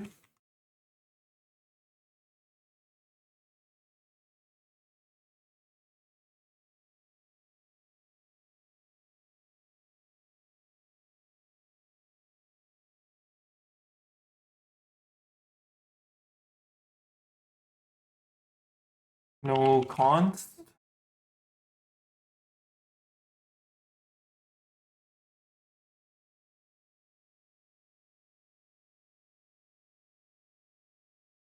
everything working besides unused warnings. So that is good. Got everything compiling. Now we need to do this init font atlas with some paths to some fonts.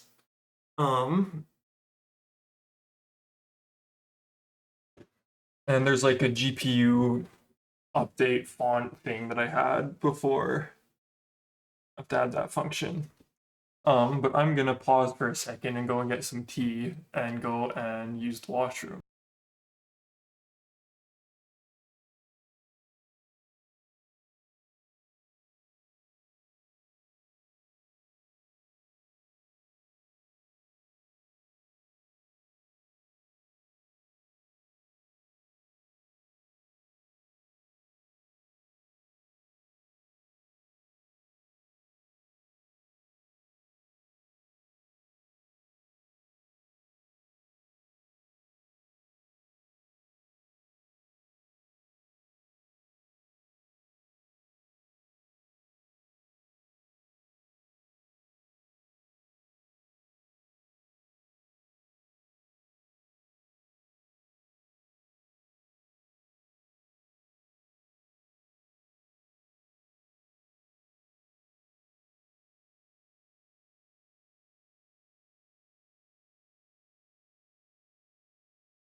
Okay, tea is being made.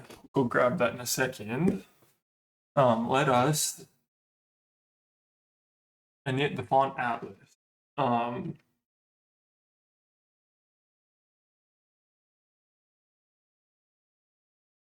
I think for now I'm just gonna do it in main, but I think long term I'll probably have an option for changing the font at runtime. Um,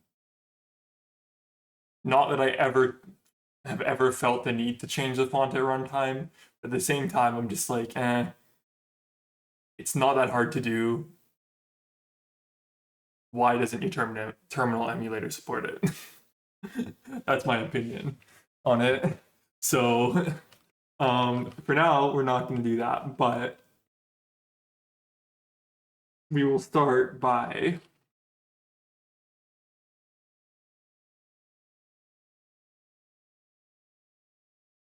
going into main. And here we're gonna, I don't really care about freeing the font atlas, to be honest. You're not gonna,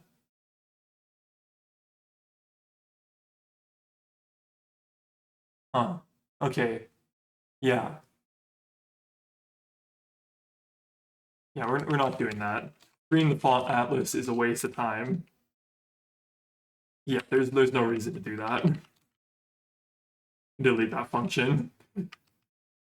Don't waste time. Don't waste the user's time cleaning up garbage at the end of your program. There's no reason to free that at runtime, so yeah, no, just don't do it. Don't do it. We're gonna do font atlas, and we're gonna pass in term.fa.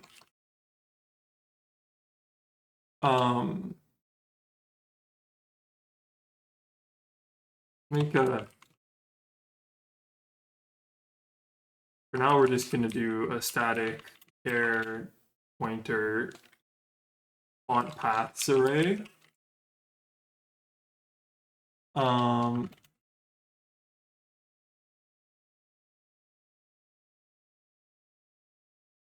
Yeah, I'm just gonna do this. I'm only gonna put one font in here.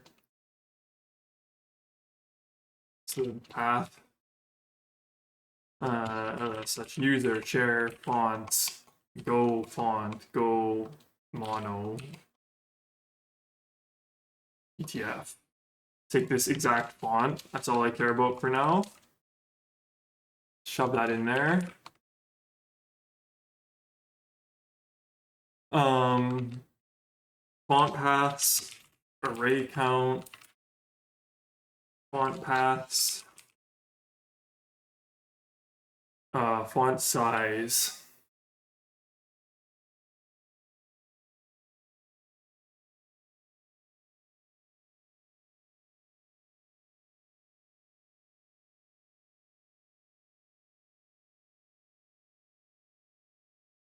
Yeah, I mean, you can get changed at runtime. So we're just going to start with like giant font 64. It can change later. And then we're going to pass in the memory.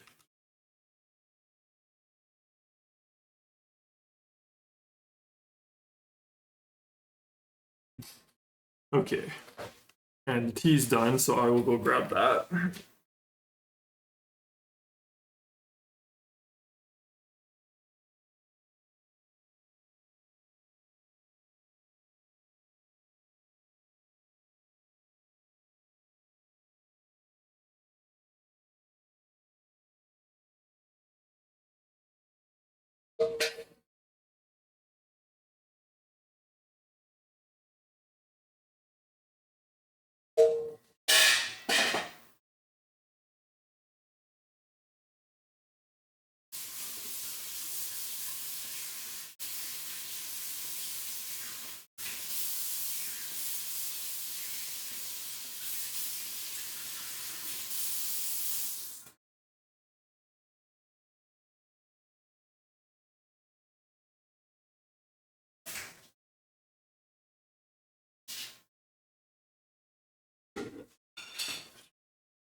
Okay, more tea.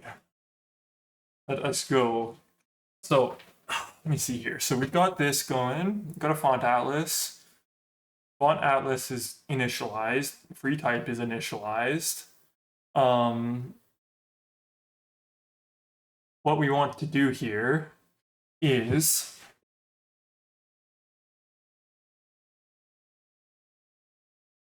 that's fine. We want to call update font metrics. Let me see how I was doing that in the old program.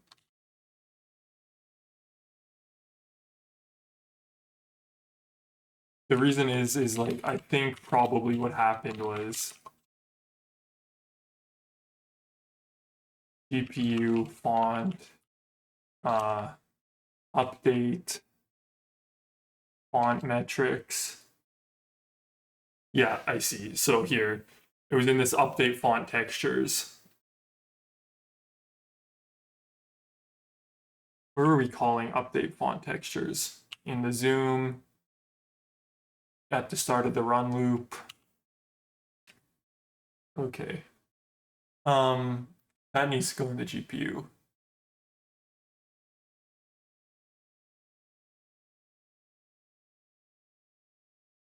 Into the GPU code. Yeah. The rest of this looks not that strange, to be honest. So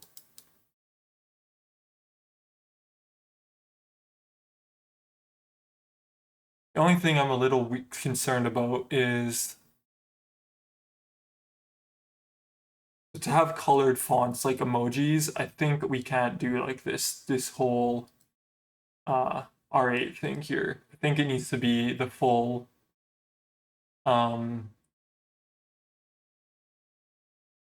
RGB 8, RGB and A. Now,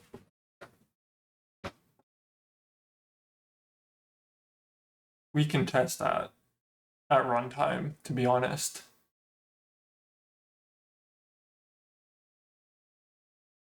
Yeah, we can test that at runtime.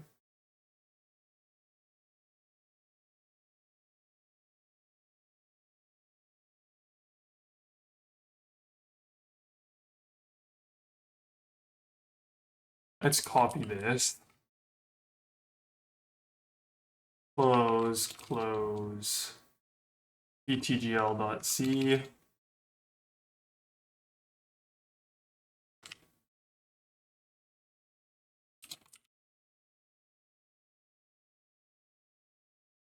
We're gonna call this from update uniforms, I think.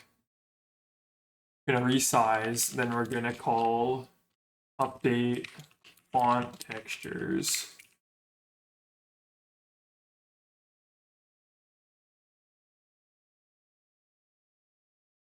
Let me see here.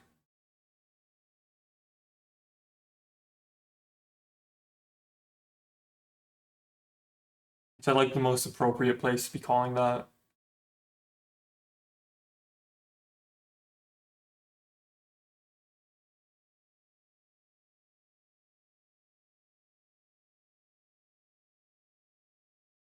Definitely we need to set the font. We need to set those, definitely we're gonna need to set the uniforms. So here is like as good as any place, I think.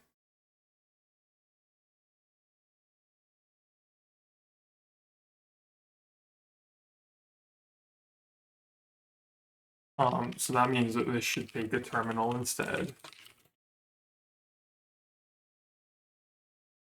Either that or it should take the font atlas. Like, do we need the terminal? I think we just need a font atlas. We just need we just need the GL context in the font atlas. I don't need to pass in the whole terminal.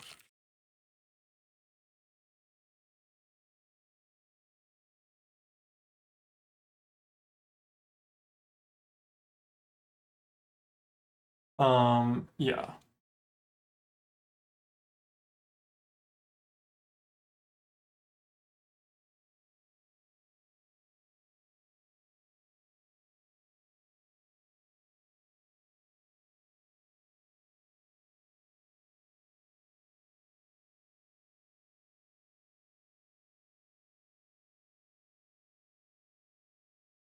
GL2. What did I call this one? Glyph texture.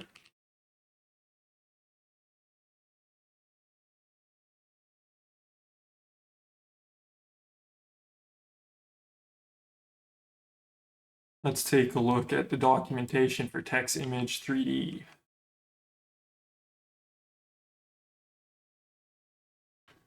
So text image 3D takes a target, so the target's this, the level, so there's no mip-map. Internal format specifies the number of color components in the texture must be one of the base internal formats. So format.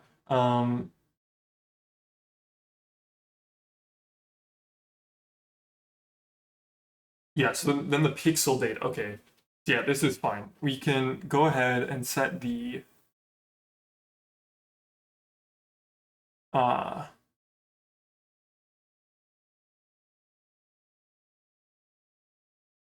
GL RGB A8. So this will allow us to have colored glyph. And the only reason you need that is for the emojis, because the other ones are just going to be colored based on the color, like the tint. But anyways, like the foreground color.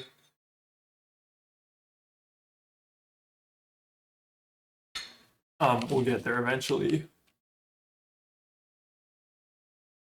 Give me FA to window to size.w. FA to size.h.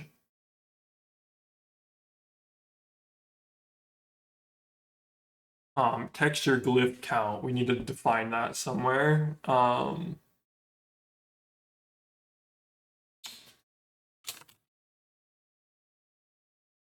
here seems fine.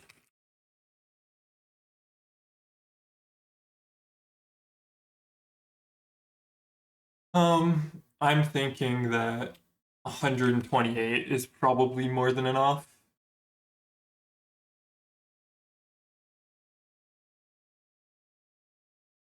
So, because ASCII only has let me see here. Let's dump the ASCII and then do the BC, and we can go.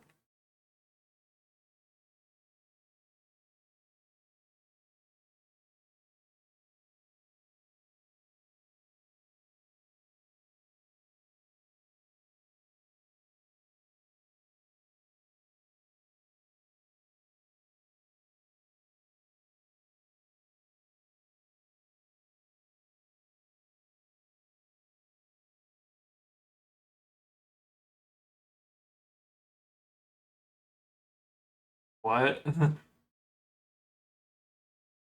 Sometimes BC is very confusing. So 7, it's 7F minus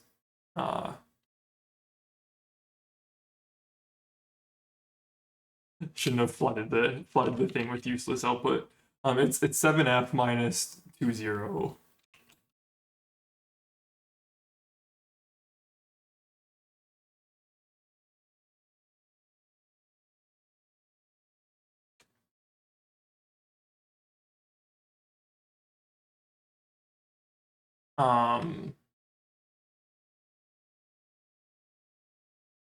Okay, that looks correct. Yeah, so it should be like 59. So there's only 59 ASCII characters. I don't think it's like that often there's going to be more than 128 glyphs on the screen, though this could get annoying for handling. So maybe we'll make it bigger later, but for now we will just assume there's 128 texture glyph count.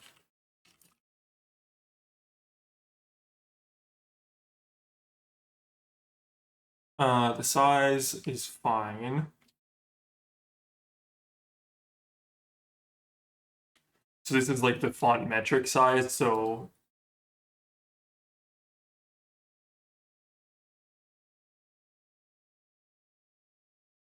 No, again, actually, this shouldn't be. We should like fix this size.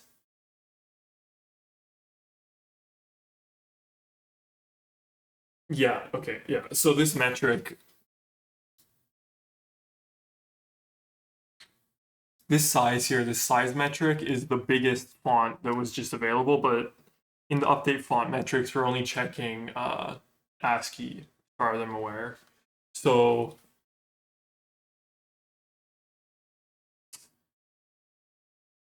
emojis can be bigger and double wide characters can be bigger.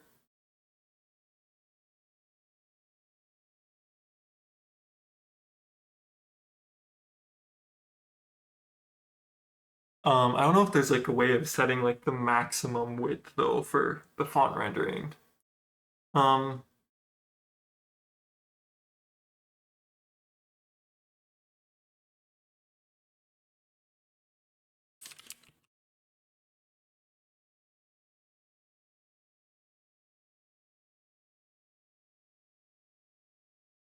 we're gonna set this to 128 for now.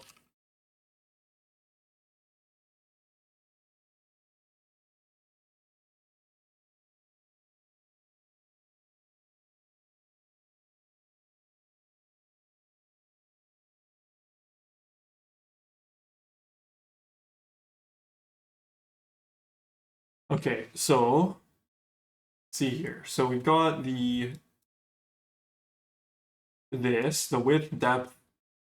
width, height, and depth. And then we're gonna do a border. So border has to be 0.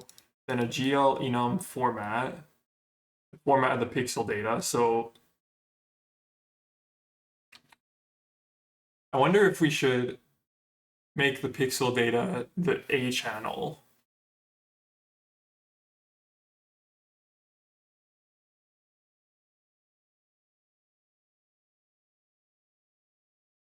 Or can you even do that?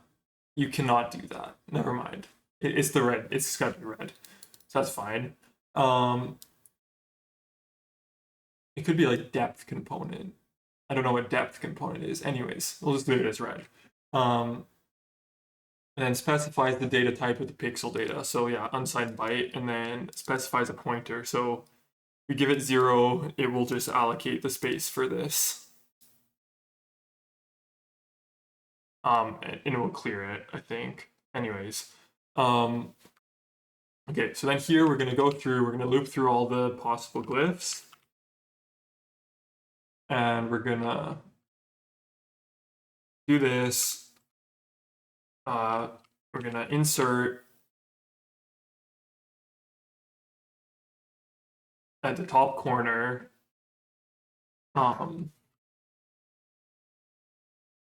with count minus I. So, oh, I see what I did here. So here I just shoved them all at the end. I think we're just gonna shove them at the beginning. Doesn't matter.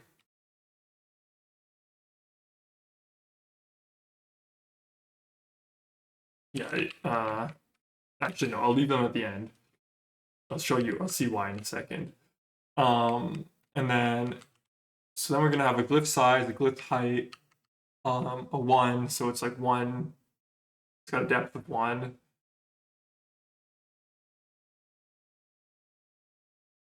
Sorry, so this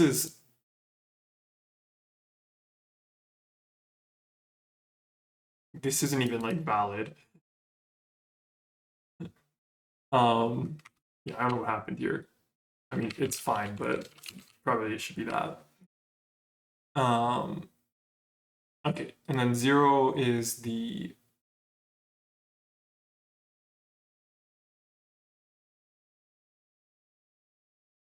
what are we doing here? Oh, so sorry, text sub image 3D is something different. Let's make sure I'm looking at the right page here. So sub image 3D. Okay, so it's got a target, it's got a level, then it's got an X offset and Y offset. 0, 0, then a Z offset, so the depth. Then it's got the width and height and depth of the actual data. Then it's got the format of the data, the byte the type of the data and the pixels.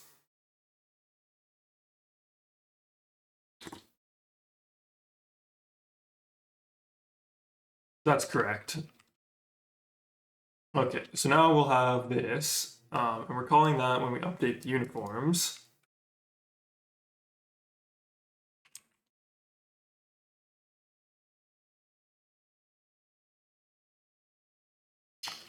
Okay, and then we are going to set the uniform as well. So you got to set the variable to win. So, okay, so let us go into and we're going to need this char map and this. We're going to need all of this. All of this we need. So, okay, let's open up the fill.h. And we're going to go to GL uniforms. We're going to have a text slot.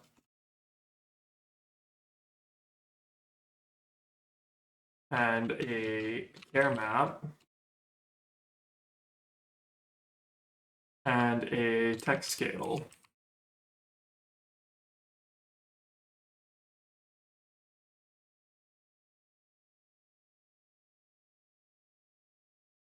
We'll get all of those.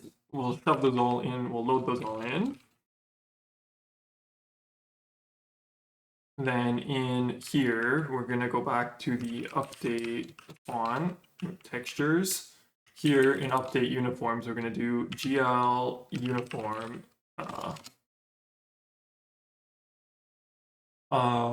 Do 1I, and it's going to be GL2 text slot, and it's going to be 0. Is that even right? Let's see here.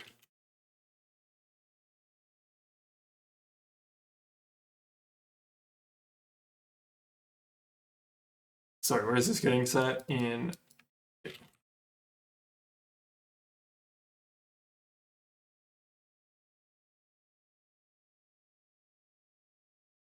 yeah, okay, we don't need to set that every time. That's fine.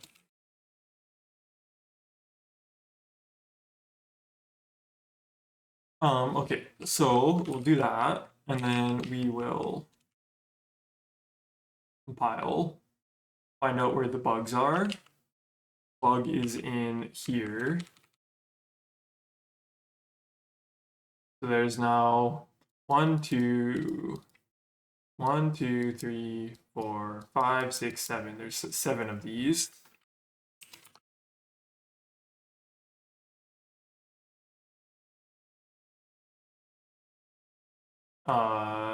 This, yeah, that's all fine.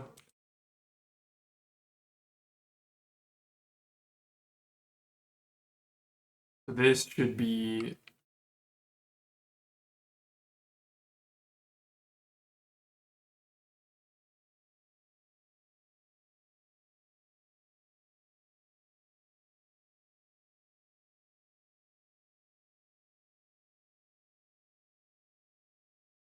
okay. We're gonna use this cached font size things in a second here. So, okay, so we've got something going here. This crashed because I changed the layout. Gonna rerun that.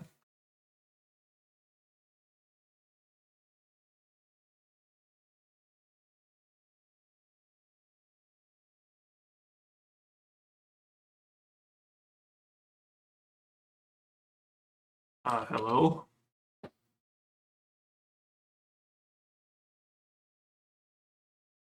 That is complete and utter garbage.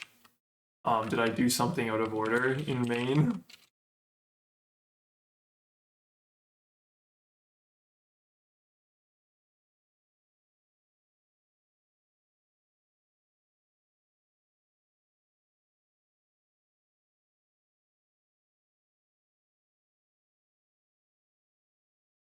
Let us step through the program.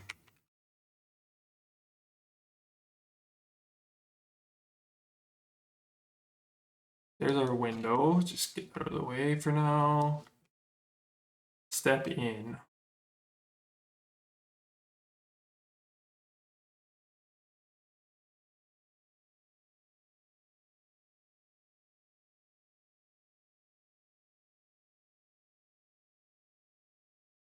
Let's try that again.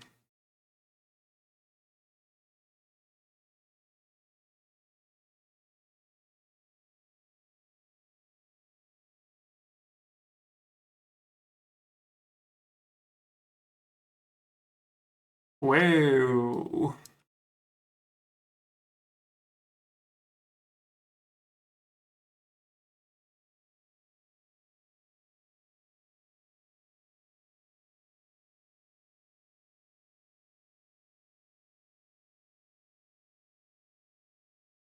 Whoa, whoa, whoa. What happened here? Um, line is 8, len is 24. Somehow padding went to bajillion.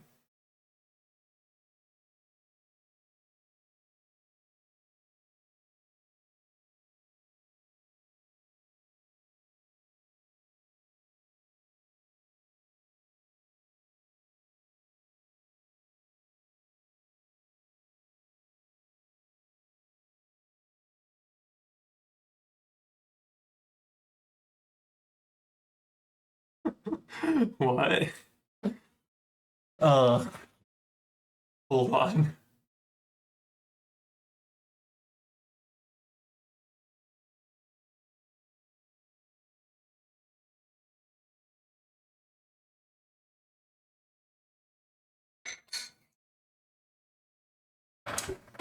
Hold on here. What's going on here? So you got.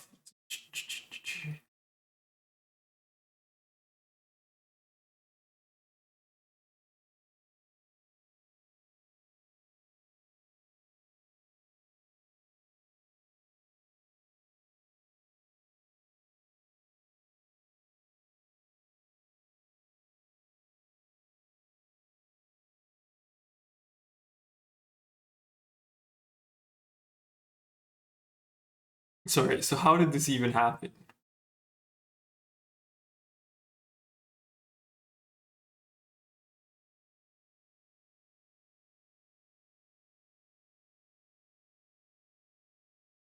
Font is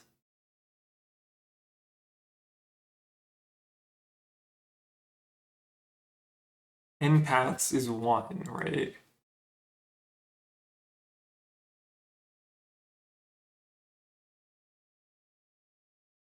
A is appropriate.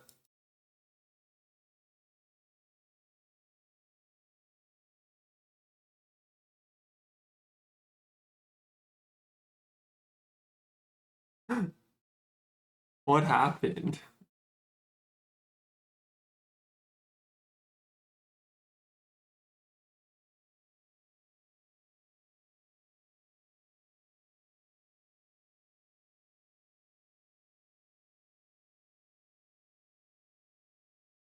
Yeah, yeah.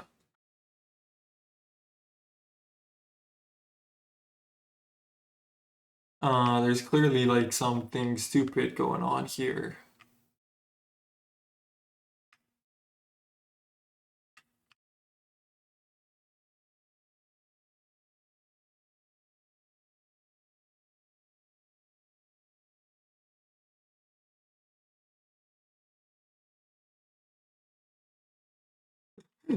Well, as it as it so happens, I am mismanaging memory at the moment and just seg faulting. So, how you doing, Angry Moose on the loose? I'm not actually sure what's even happening here because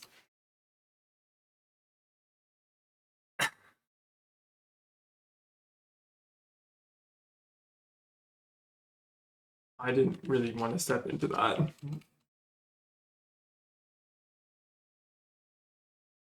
Let me just run and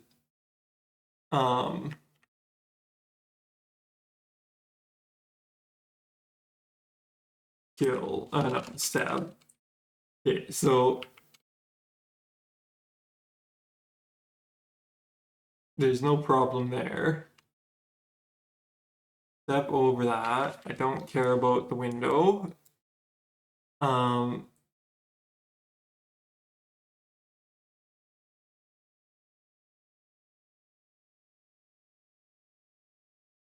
Sorry, what am I doing? I'm gonna maybe just break out the old address sanitizer.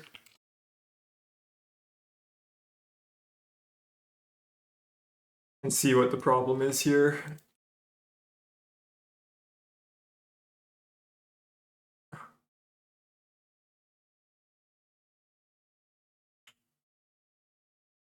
Whoa, the renderer just went kaboom for a second. I don't know what happened there. So let me see here. The font atlas is fine. It is just empty right now.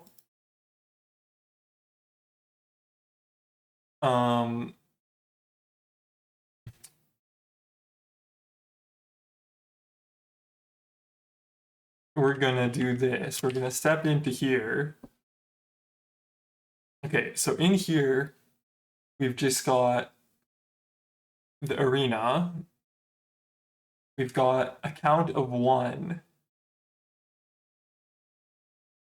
Padding is not done yet. A line of 8, len of 8. So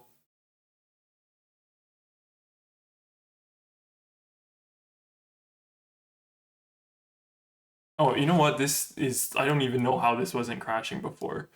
That's like completely just garbage. That is complete garbage code. It's supposed to be and. It's a mask, not a multiplication.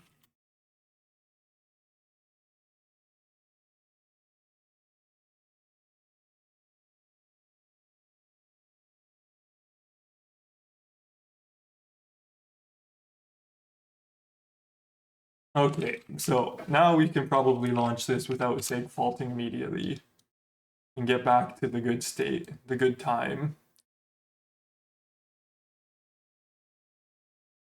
Okay, so is that like something I just did recently? Like what, how? No, it was like that before when I committed it. I don't know how it was working, but it was working. Was I not using the no, I was using the memory. I don't know. Oh, you know what? I know why. Because the before I was using the memory to allocate U8s, which are 1 byte, which have an alignment of 1, so that was going to 0, so the padding was totally 0. That would explain it.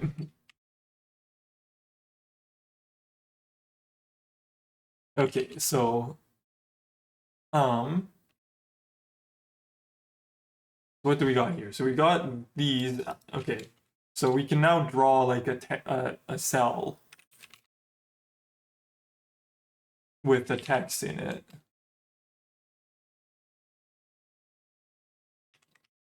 Let me open this old thing and go to draw cell.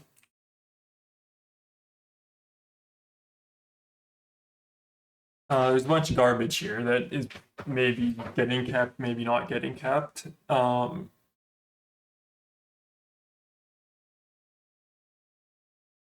this is going to come back. Some of this is going to come back, but for now, we'll copy this and we're going to change a bunch of stuff.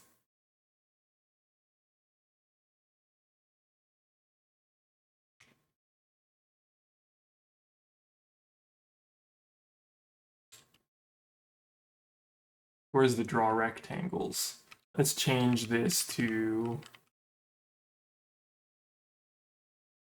draw cell. Oops.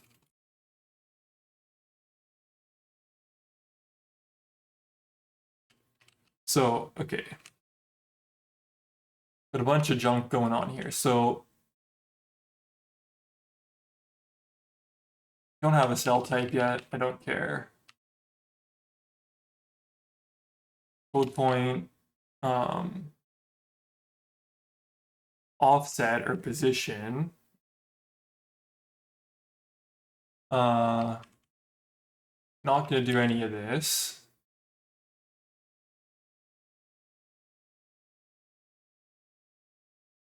Let's do FG, BG. Did I do that up here? BGFG, probably don't switch that around.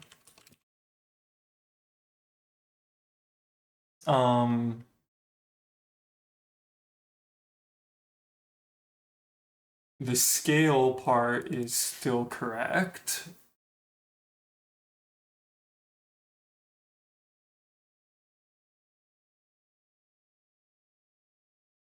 I think this is gonna, let me just see. Can I get this to just draw with like the back? Yeah, I can. I can make the, okay. So I can, let me see here. So we don't have any of this right now. We can do this. We're gonna have a glyph. We're gonna get a, we're gonna assert that the code point is between some things.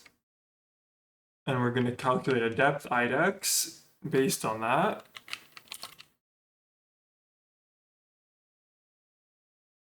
Then we're gonna go and get the cached font size. So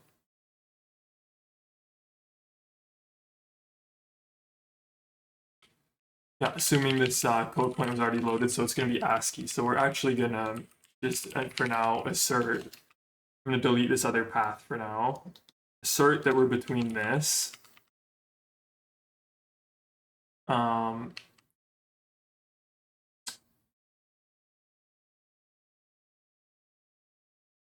Yeah, this thing. I'm just gonna not keep this thing here anymore. We're gonna assert that. Do that. Okay, and then we're gonna get a text scale.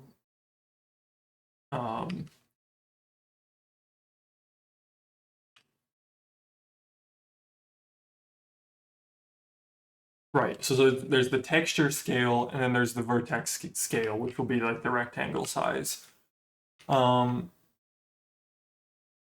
Yes, this will stretch the rectangle if it's not the right thing, but that's okay. Actually, I don't think this is going to stretch it.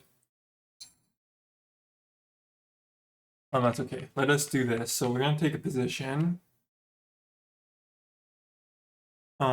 And we're going to do a...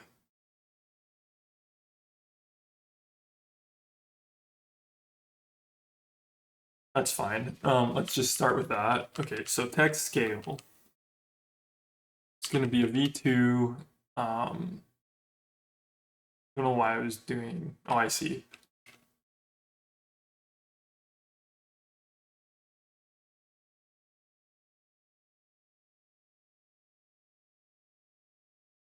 Yeah, so, okay.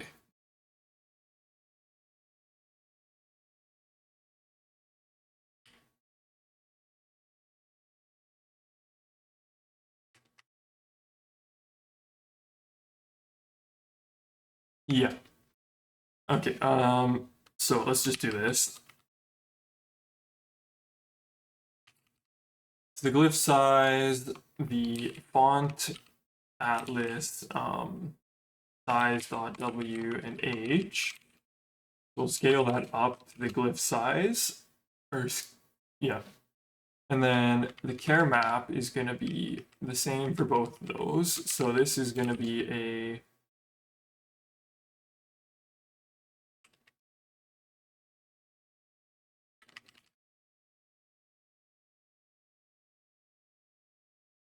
we're going to need two of them. This I'm just going to delete for now.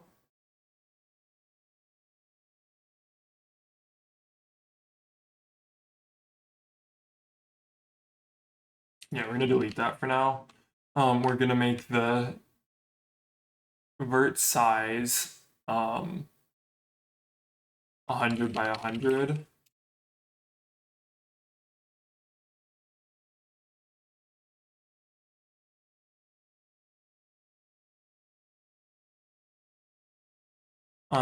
The offset will be the position.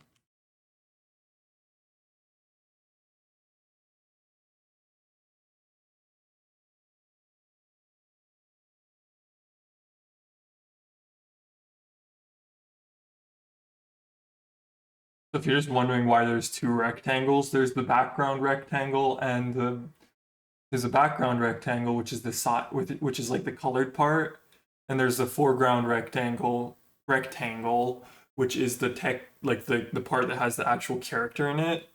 And the reason those need to be separate is because if you like see here, when you just highlight, it's gonna be like hard to see, but if I just highlight this and you go to like one of these tall characters, like any of these, you can see like the background is not like fully.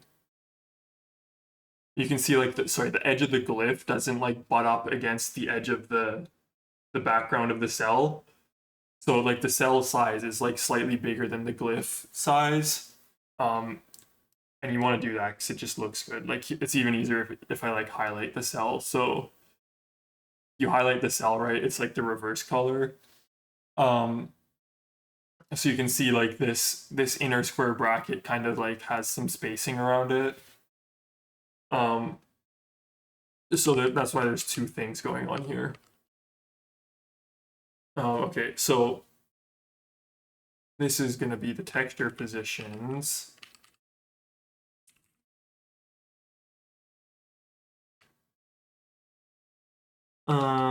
Okay, and then this is looking good.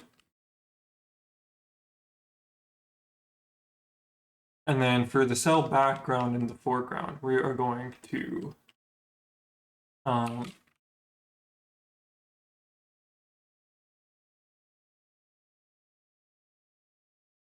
right, there's 4 of them.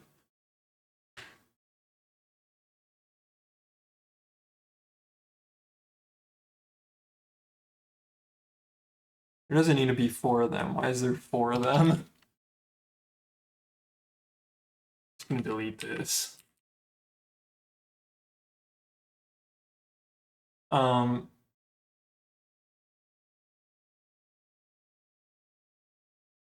colors 0 will be equal to the background. Oh, okay, there's 4 of them because yeah, each of them needs a foreground and a background.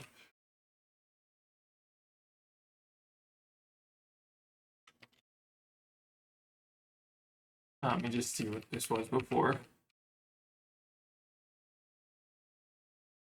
Okay, so yeah, let's get rid of this. Okay, so then what we will do is grab all this stuff.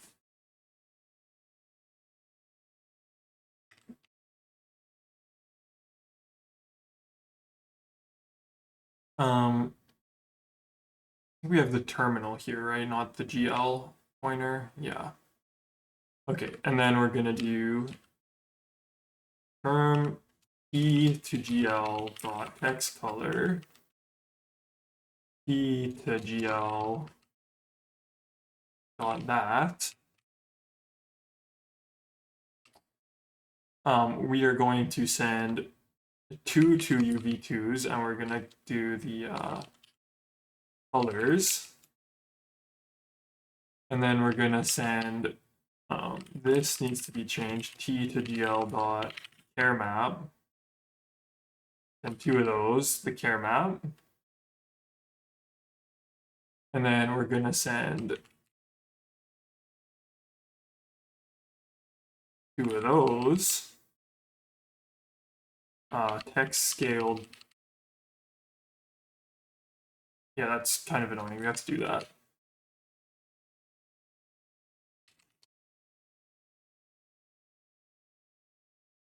To do that with all of these. So, because these are not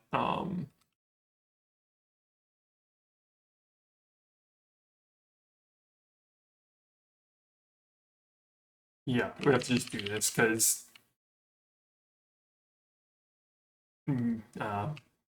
anyways. So this is gonna be vert scale.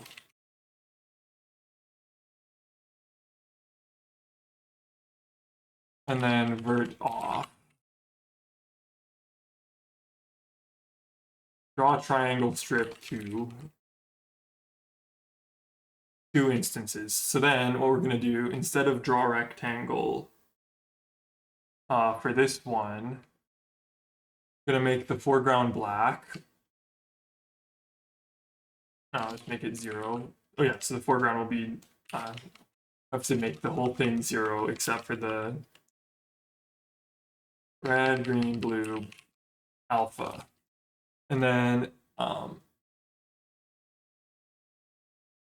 we're gonna change this to draw cell. And we're gonna do this.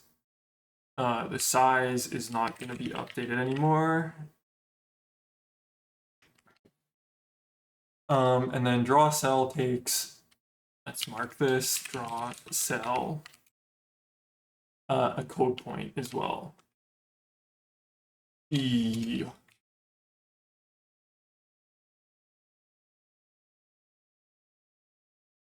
Okay, so let's see what were the bugs.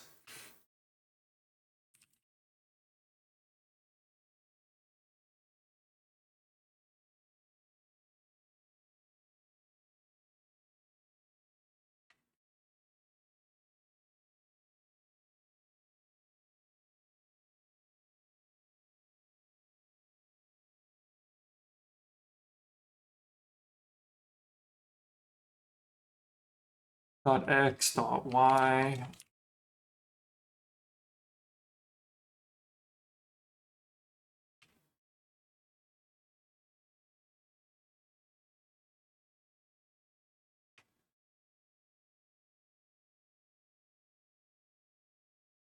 Okay, and then it's just complaining about stuff that's not being used.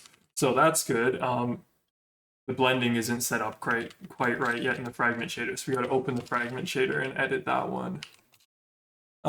So we've got all this, and then we can do this now. So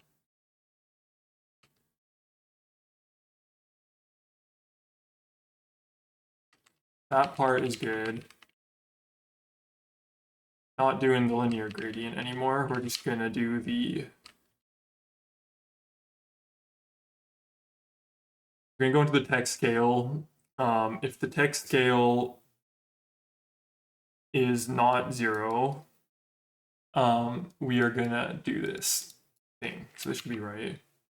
E.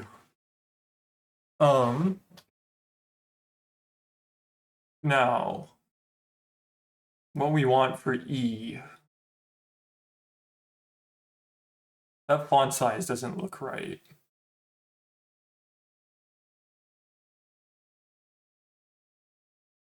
At all. I think the scaling is wrong.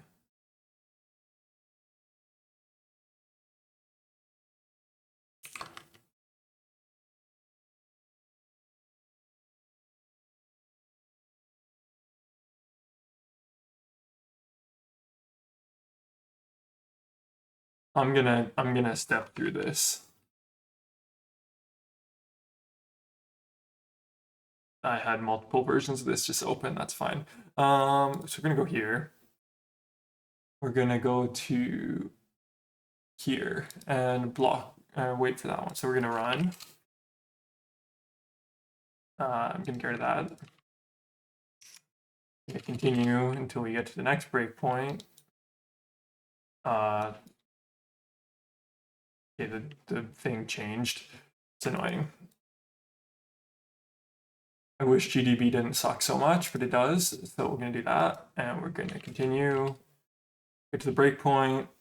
Next.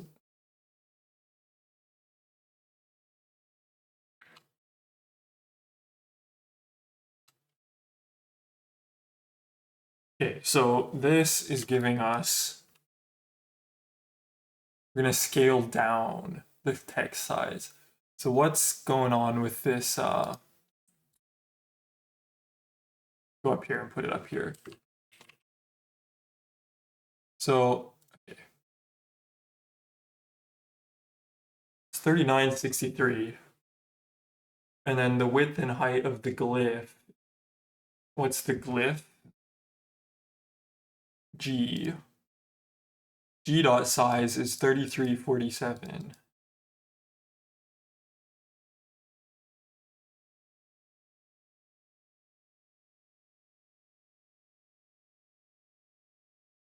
That might be correct. Let's just verify like this font atlas.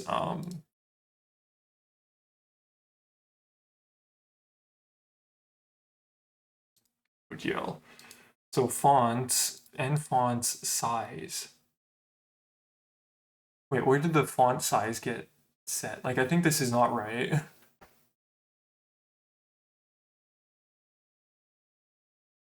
Uh,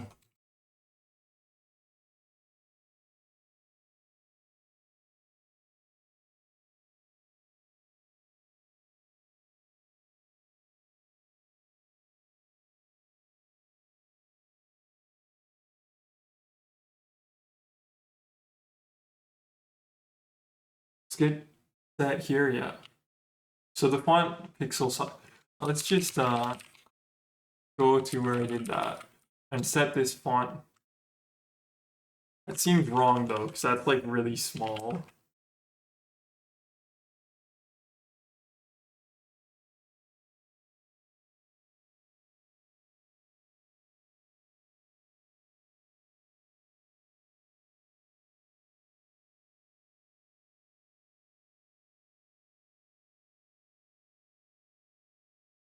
So why did 64, like why was 64 so small?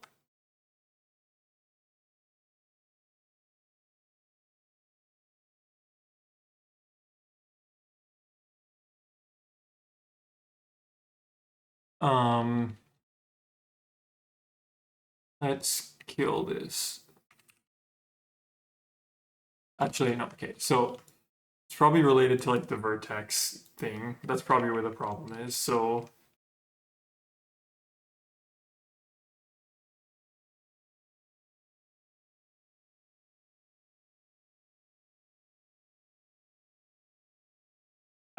yeah. No, that's not right.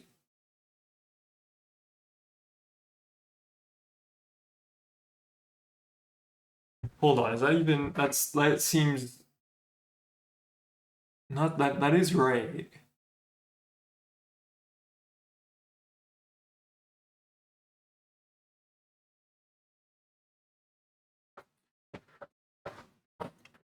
Why is like the why is that font size so much smaller though than the 128?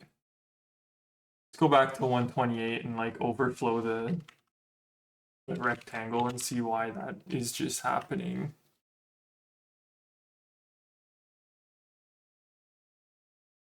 Okay, so we got this thing again. Let's move this out of the way for now.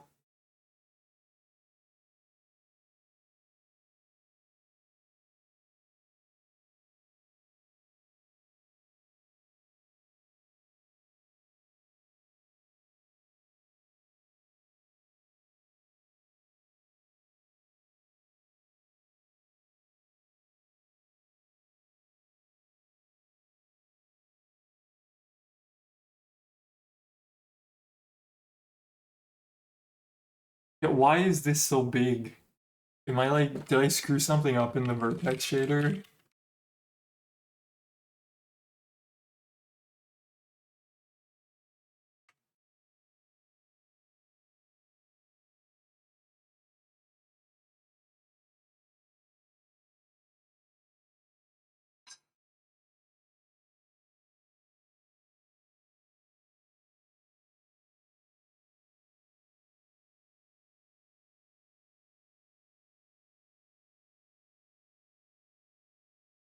Oops, didn't need two of those, but that's fine. Let's just do this. Oh wait, no. That's not even right though. It's gonna like break everything if I do this. Is it? Maybe not. Yeah, it is.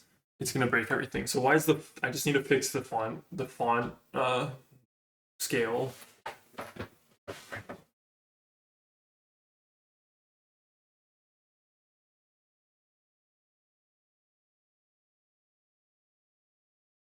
It's because the font scale just needs to take into account the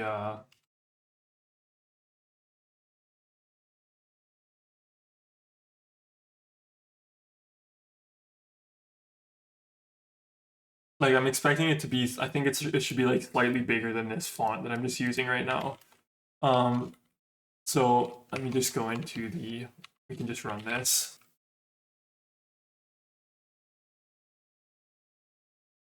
Oops. Let's rebuild that first and get the font size correct. We can fix the scale in real time. So yeah, let me get this on the screen.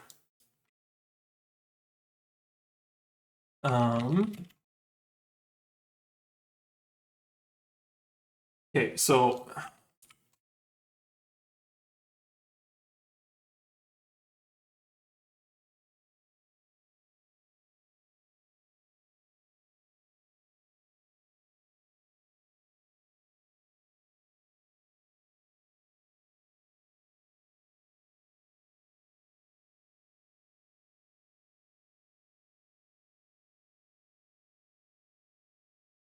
this part is fine.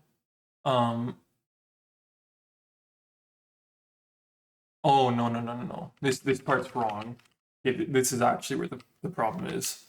Yeah, let me just verify that this is gonna work and then we will explain.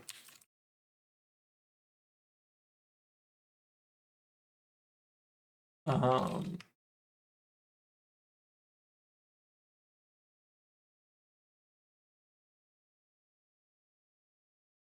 New.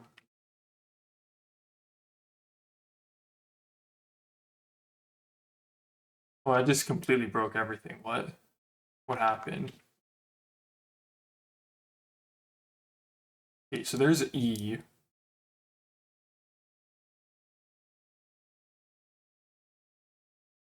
Pretty sure this should be 128.0F. Do this and it's. Yeah, why is that breaking everything?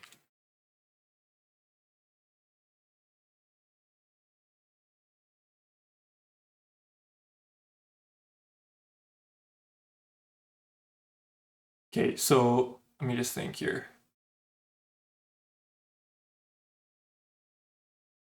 When we reload the program, I think we need to.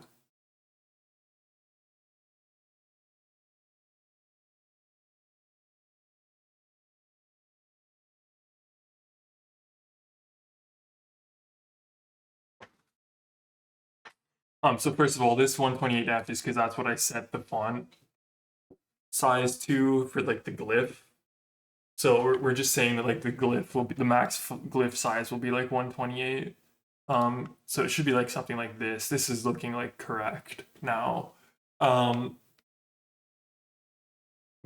okay, so the reason why this would just be failing though, I'll also delete this, is let's get rid of this misalignment.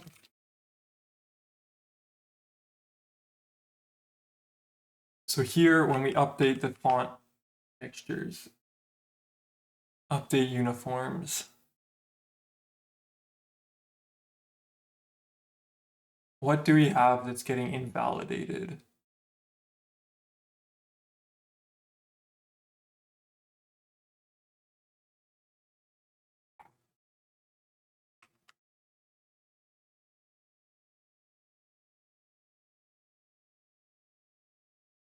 I mean, this stuff gets lost when we refresh.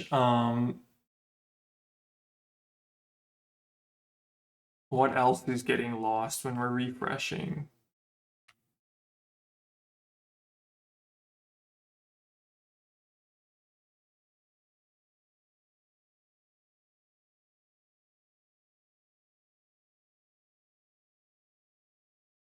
It's got to be this. It's got to be these glyph sizes. So yeah, definitely it is. So let me just right now there's like this. Oh, this could also be getting in.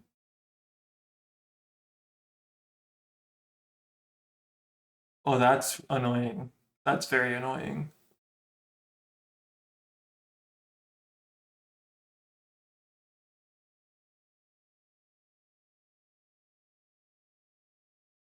No, that wouldn't make sense though.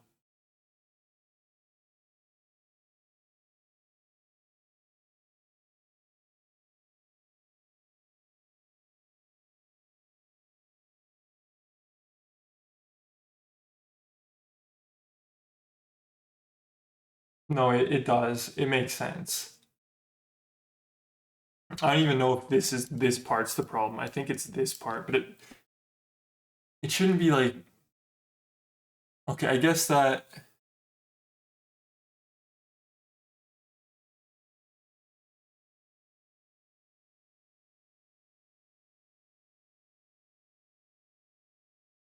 do we call render? Where do we?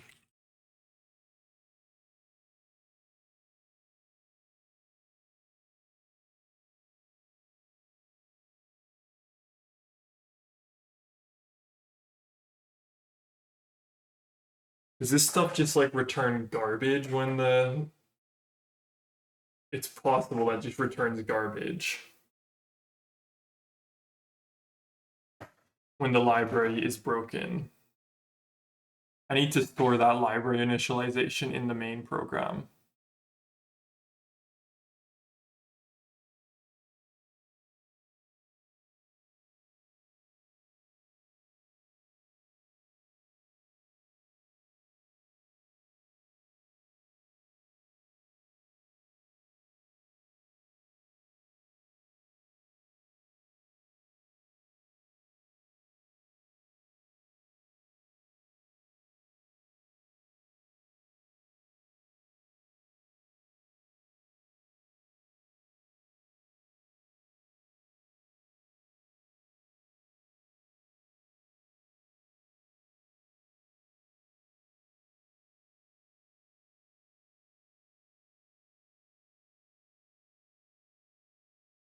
Close.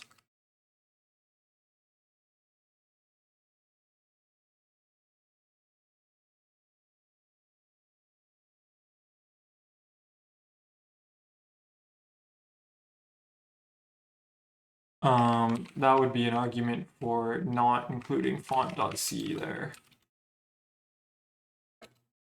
So font code is not going to be hot reloaded. That's okay.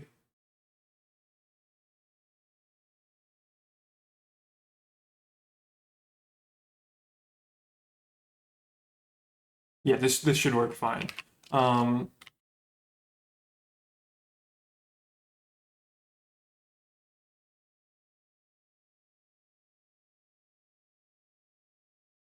That's the case, then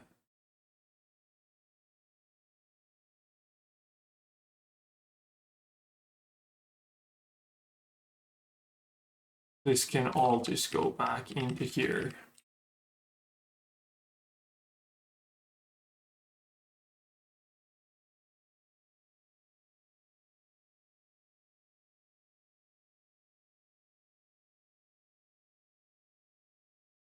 Besides this FD face,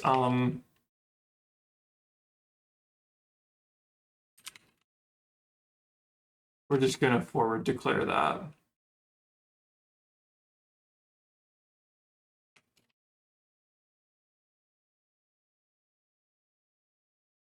Am I gonna forward declare that? Font metric. No, I need that stuff to be in the.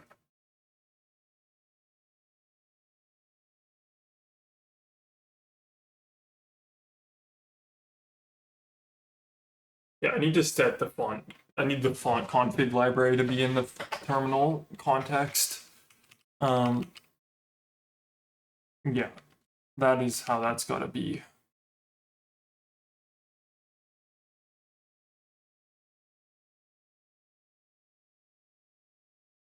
Put this stupid thing back in here. Terminal.c is gonna have a ft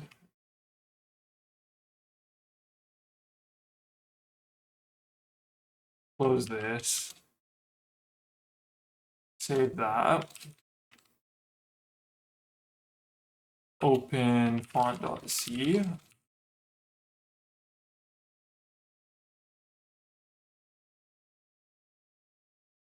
Yes, the terminal is going to have this in it.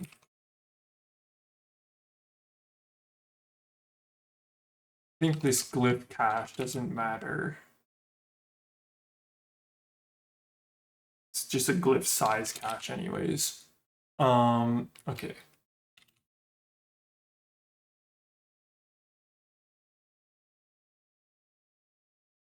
Right.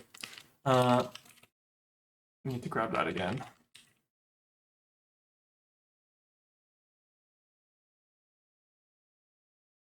So, okay, so this is going to be, we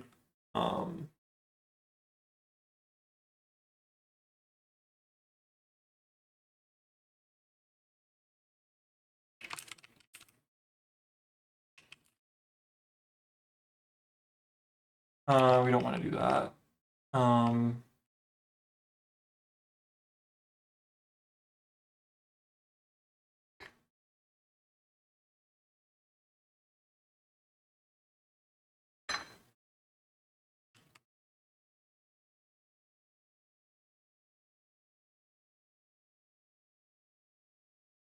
Let's just close some files here. There's too much stuff open. I can't see what's going on. So, okay. So we need to take in here,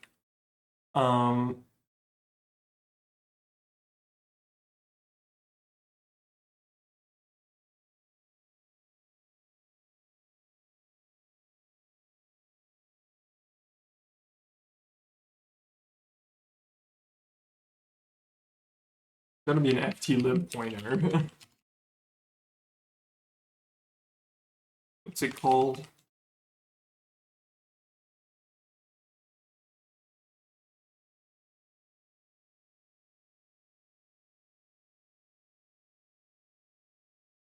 ft library pointer ftlib. But if that was just null,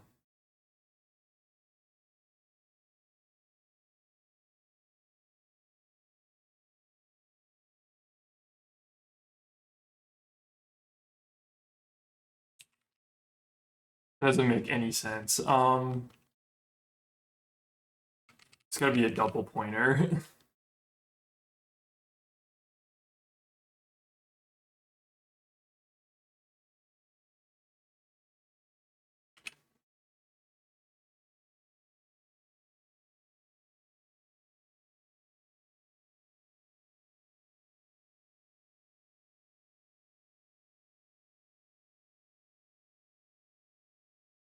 No.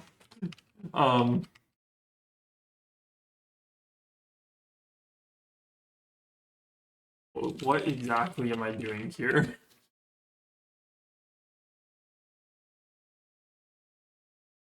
So ftlib has to be like a pointer underneath. That's the only explanation for what's going on here.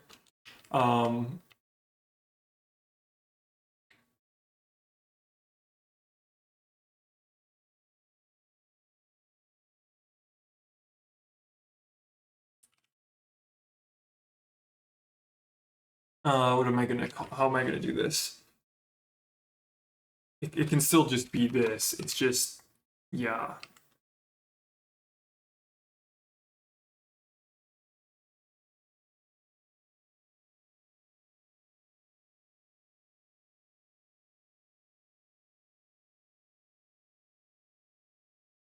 So this is gonna take an ft library pointer ftlib.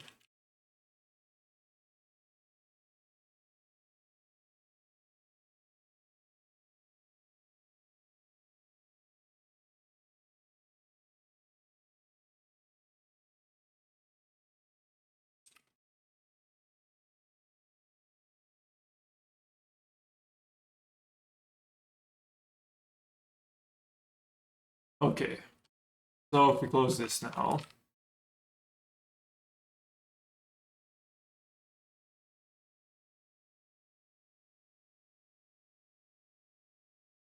should be able to change the color of that without the font disappearing now. Let's change this to a nice cyan. Oops. Come on. We're pressing the wrong buttons. Nope, the font still disappeared.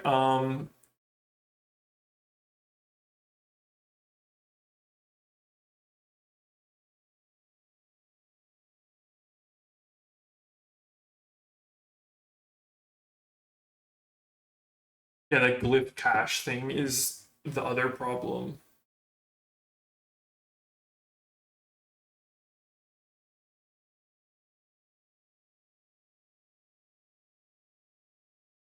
It's just because like the size disappeared. So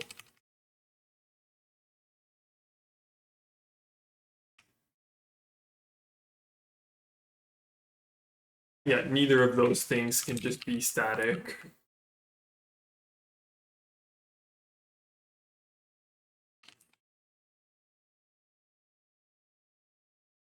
Let me just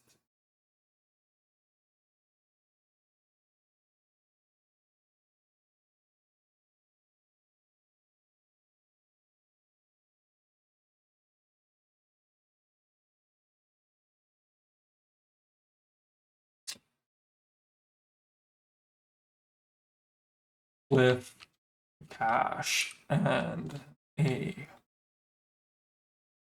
size here. We're gonna do it as U32 glyph.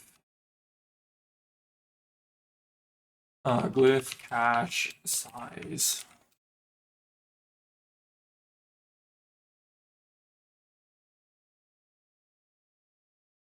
And we are going to take that out of the memory. And the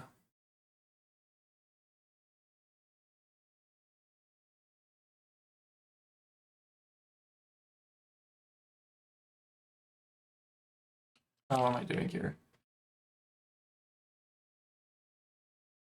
Okay, so we are going to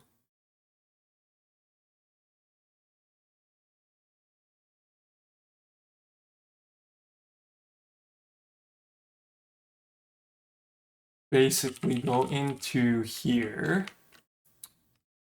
And when we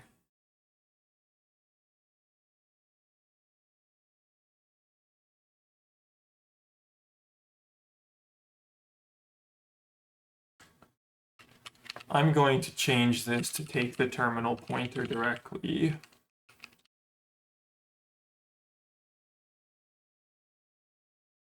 Init fonts.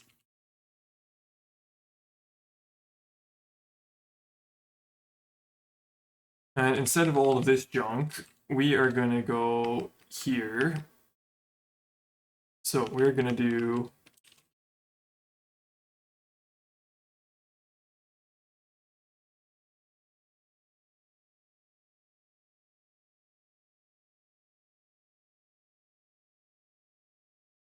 get rid of this. And then we're going to go tfa.fonts is going to be equal to that.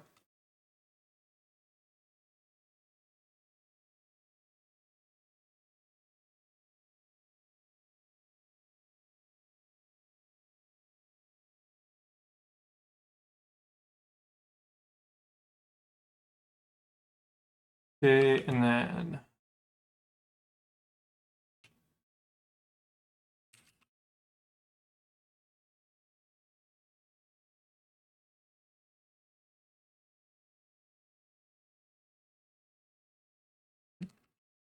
okay, that's fine. And then here we're gonna do D2 glyph cache gonna equal alloc a glyph this uh,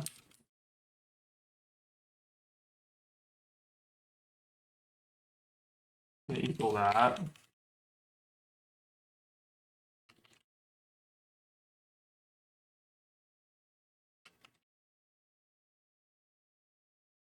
I'm gonna rename that in a second here.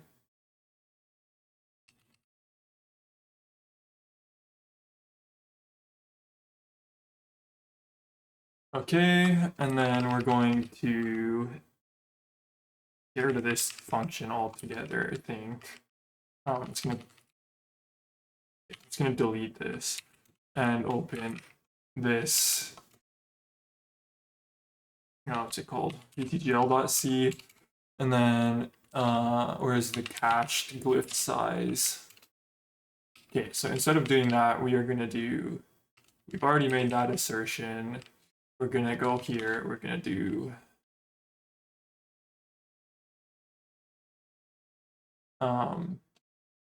Glyph g is going to be equal to t. Should have that in here, right? Yeah, t to glyph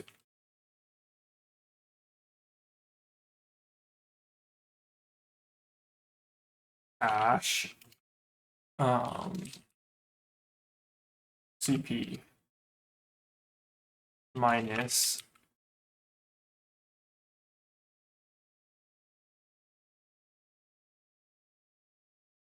minus space.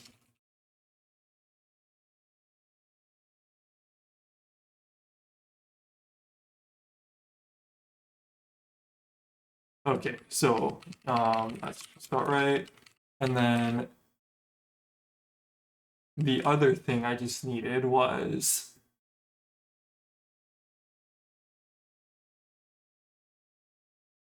to rename that thing in the util.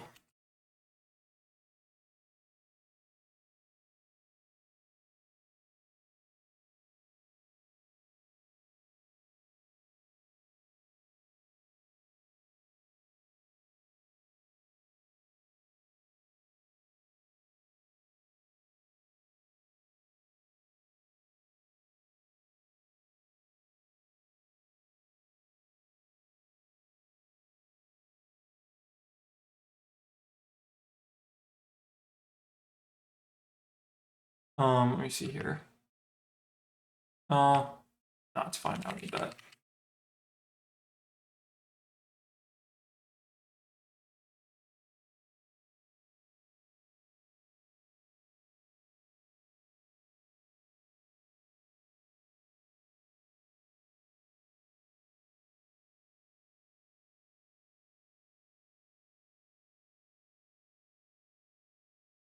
Okay, that's looking good. Key to glyph cache. Okay.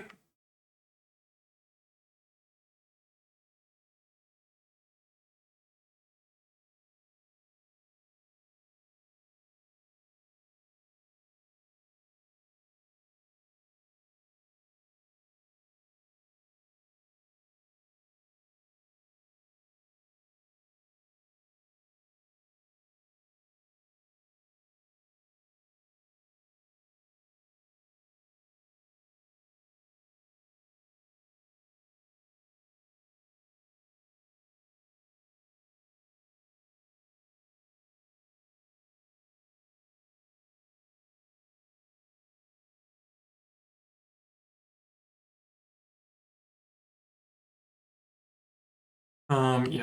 So t to this dot this.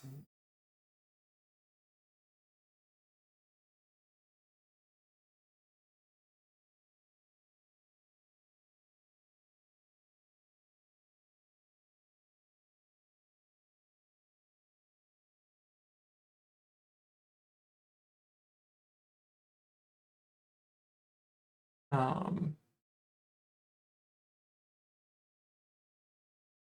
okay.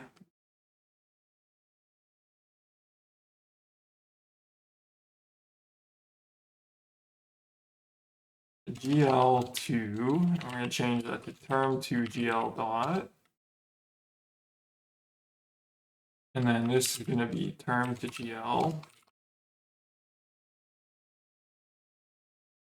Okay.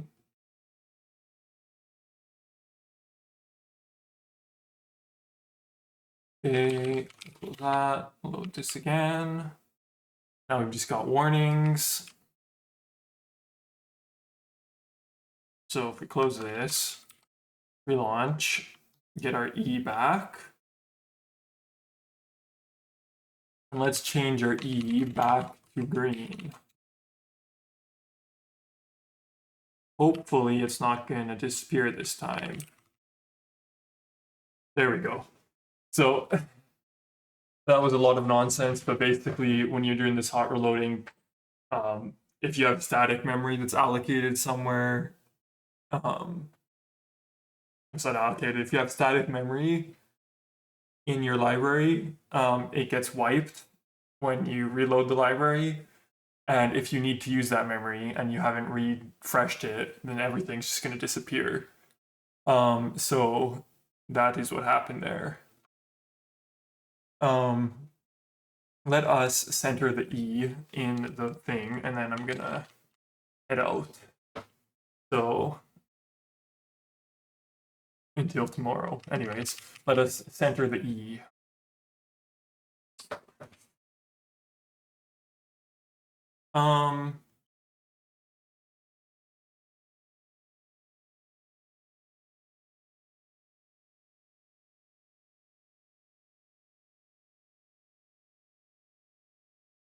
Yeah, so instead of doing this, what we're going to do is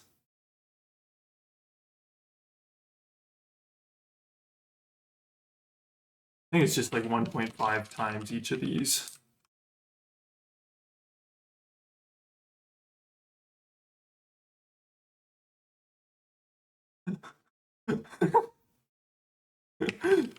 Not quite 1.5 times each of those.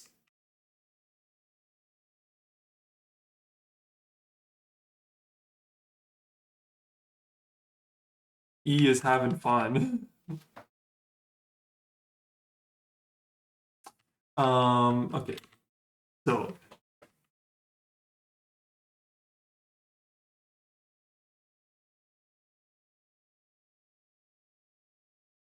let me just think here.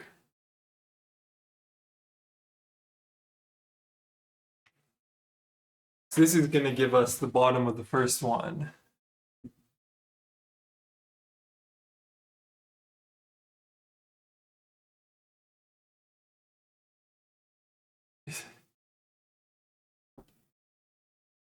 Huh? Should that not?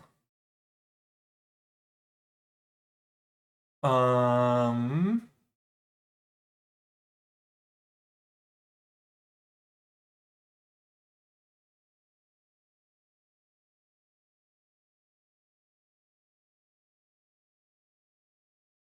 you're right.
Okay, so yeah, let me think here. So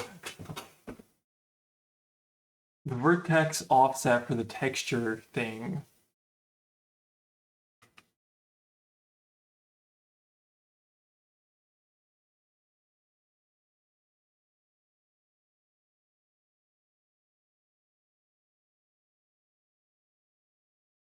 Oh, sorry. Yeah, I meant to add half of the vert scale.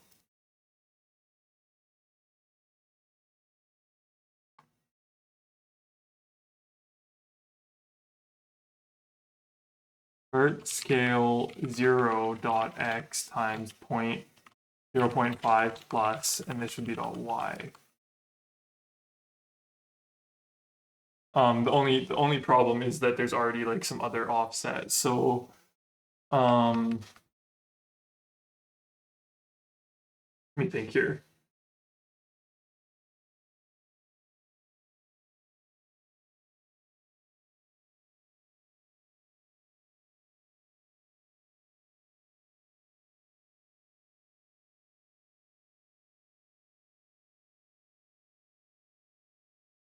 It's actually just getting rid of like these deltas that are not necessary right now. If I just do this,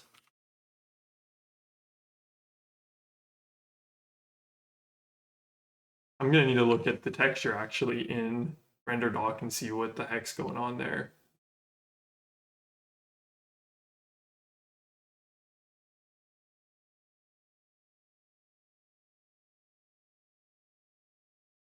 I think there's like some padding around the cells. I think that's closer, but we're gonna look in RenderDoc.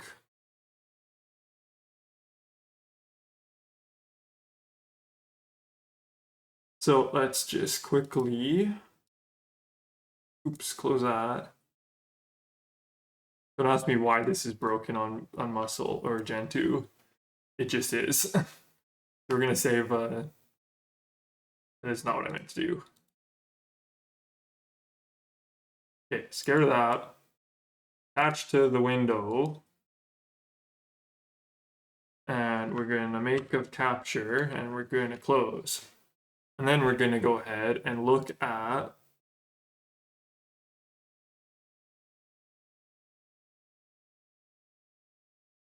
here. So here we're using program 29.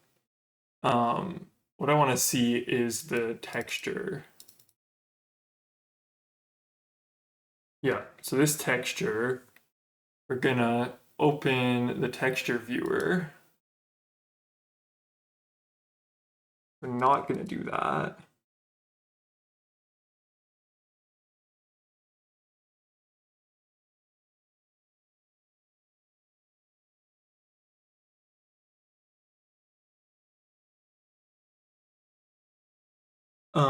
What? Which is this? This is not the right thing. What's happening?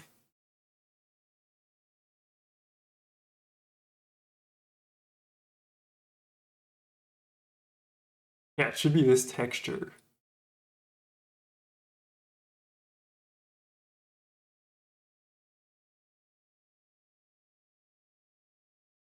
What?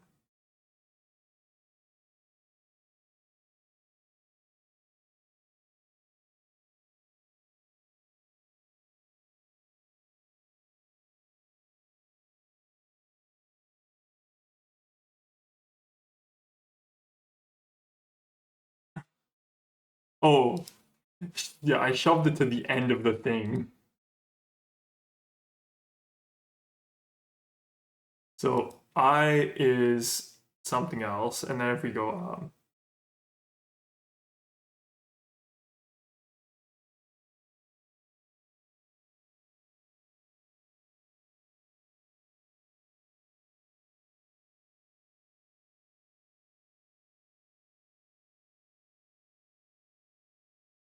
so here's our upside down E.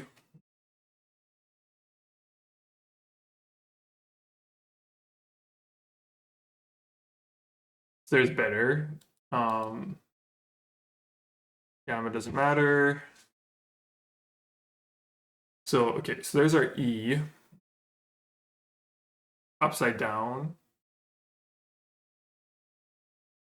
technically, right? I just flipped it, sorry. Now it's not upside down. So this is the correct orientation. So this E is a certain width and height.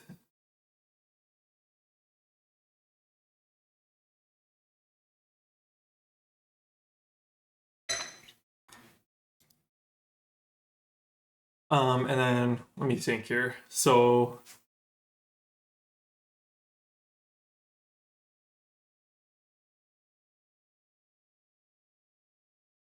oh, I'm just being dumb. I am just being dumb. So what I'm supposed to be doing here is has nothing to do with this actually.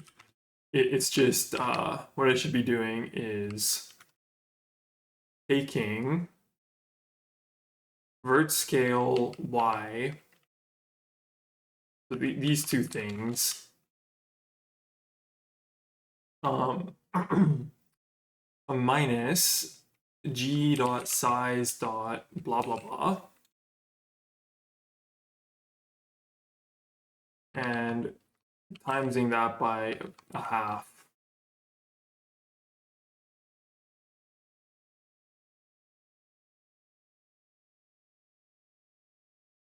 And then these deltas are now actually the problem because they're, yeah.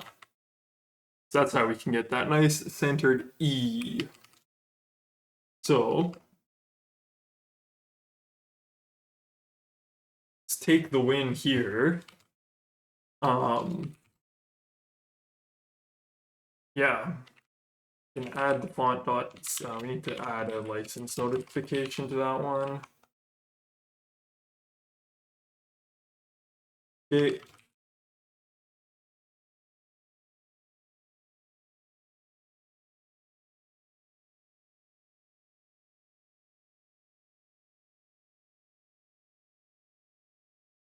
Git add name.c.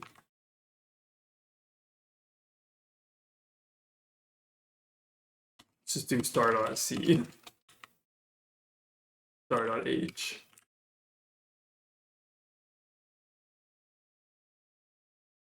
Okay.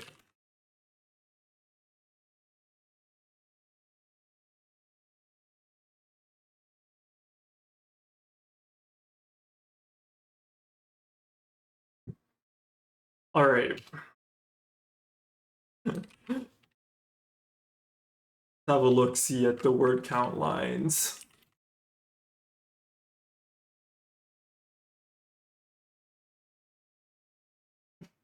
885 lines. We need 885 lines to draw a rectangle with a font, with a text character in the center on the screen. That's how much it takes nowadays. Just absolutely atrocious. You need almost 1,000 lines just to draw this crab. This isn't even considering the library, GLFW library code or free type library code. What a disaster. What has happened? Any case, that is gonna be all for me now. Let us see if we can find someone to raid.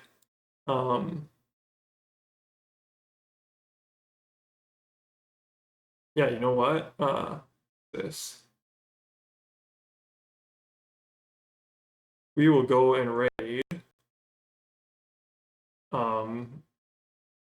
Mudbound Dragon. So Mudbound Dragon has a cat on the stream right now.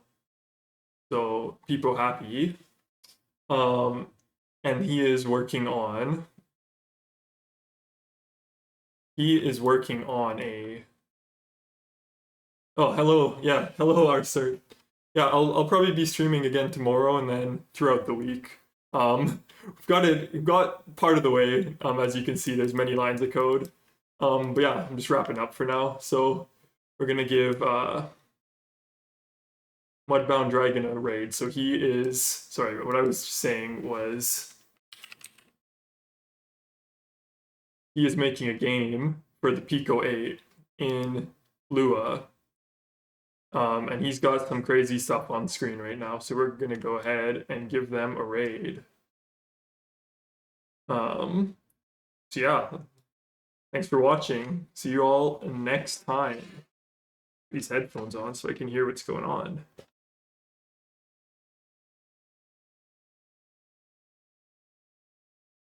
Cool.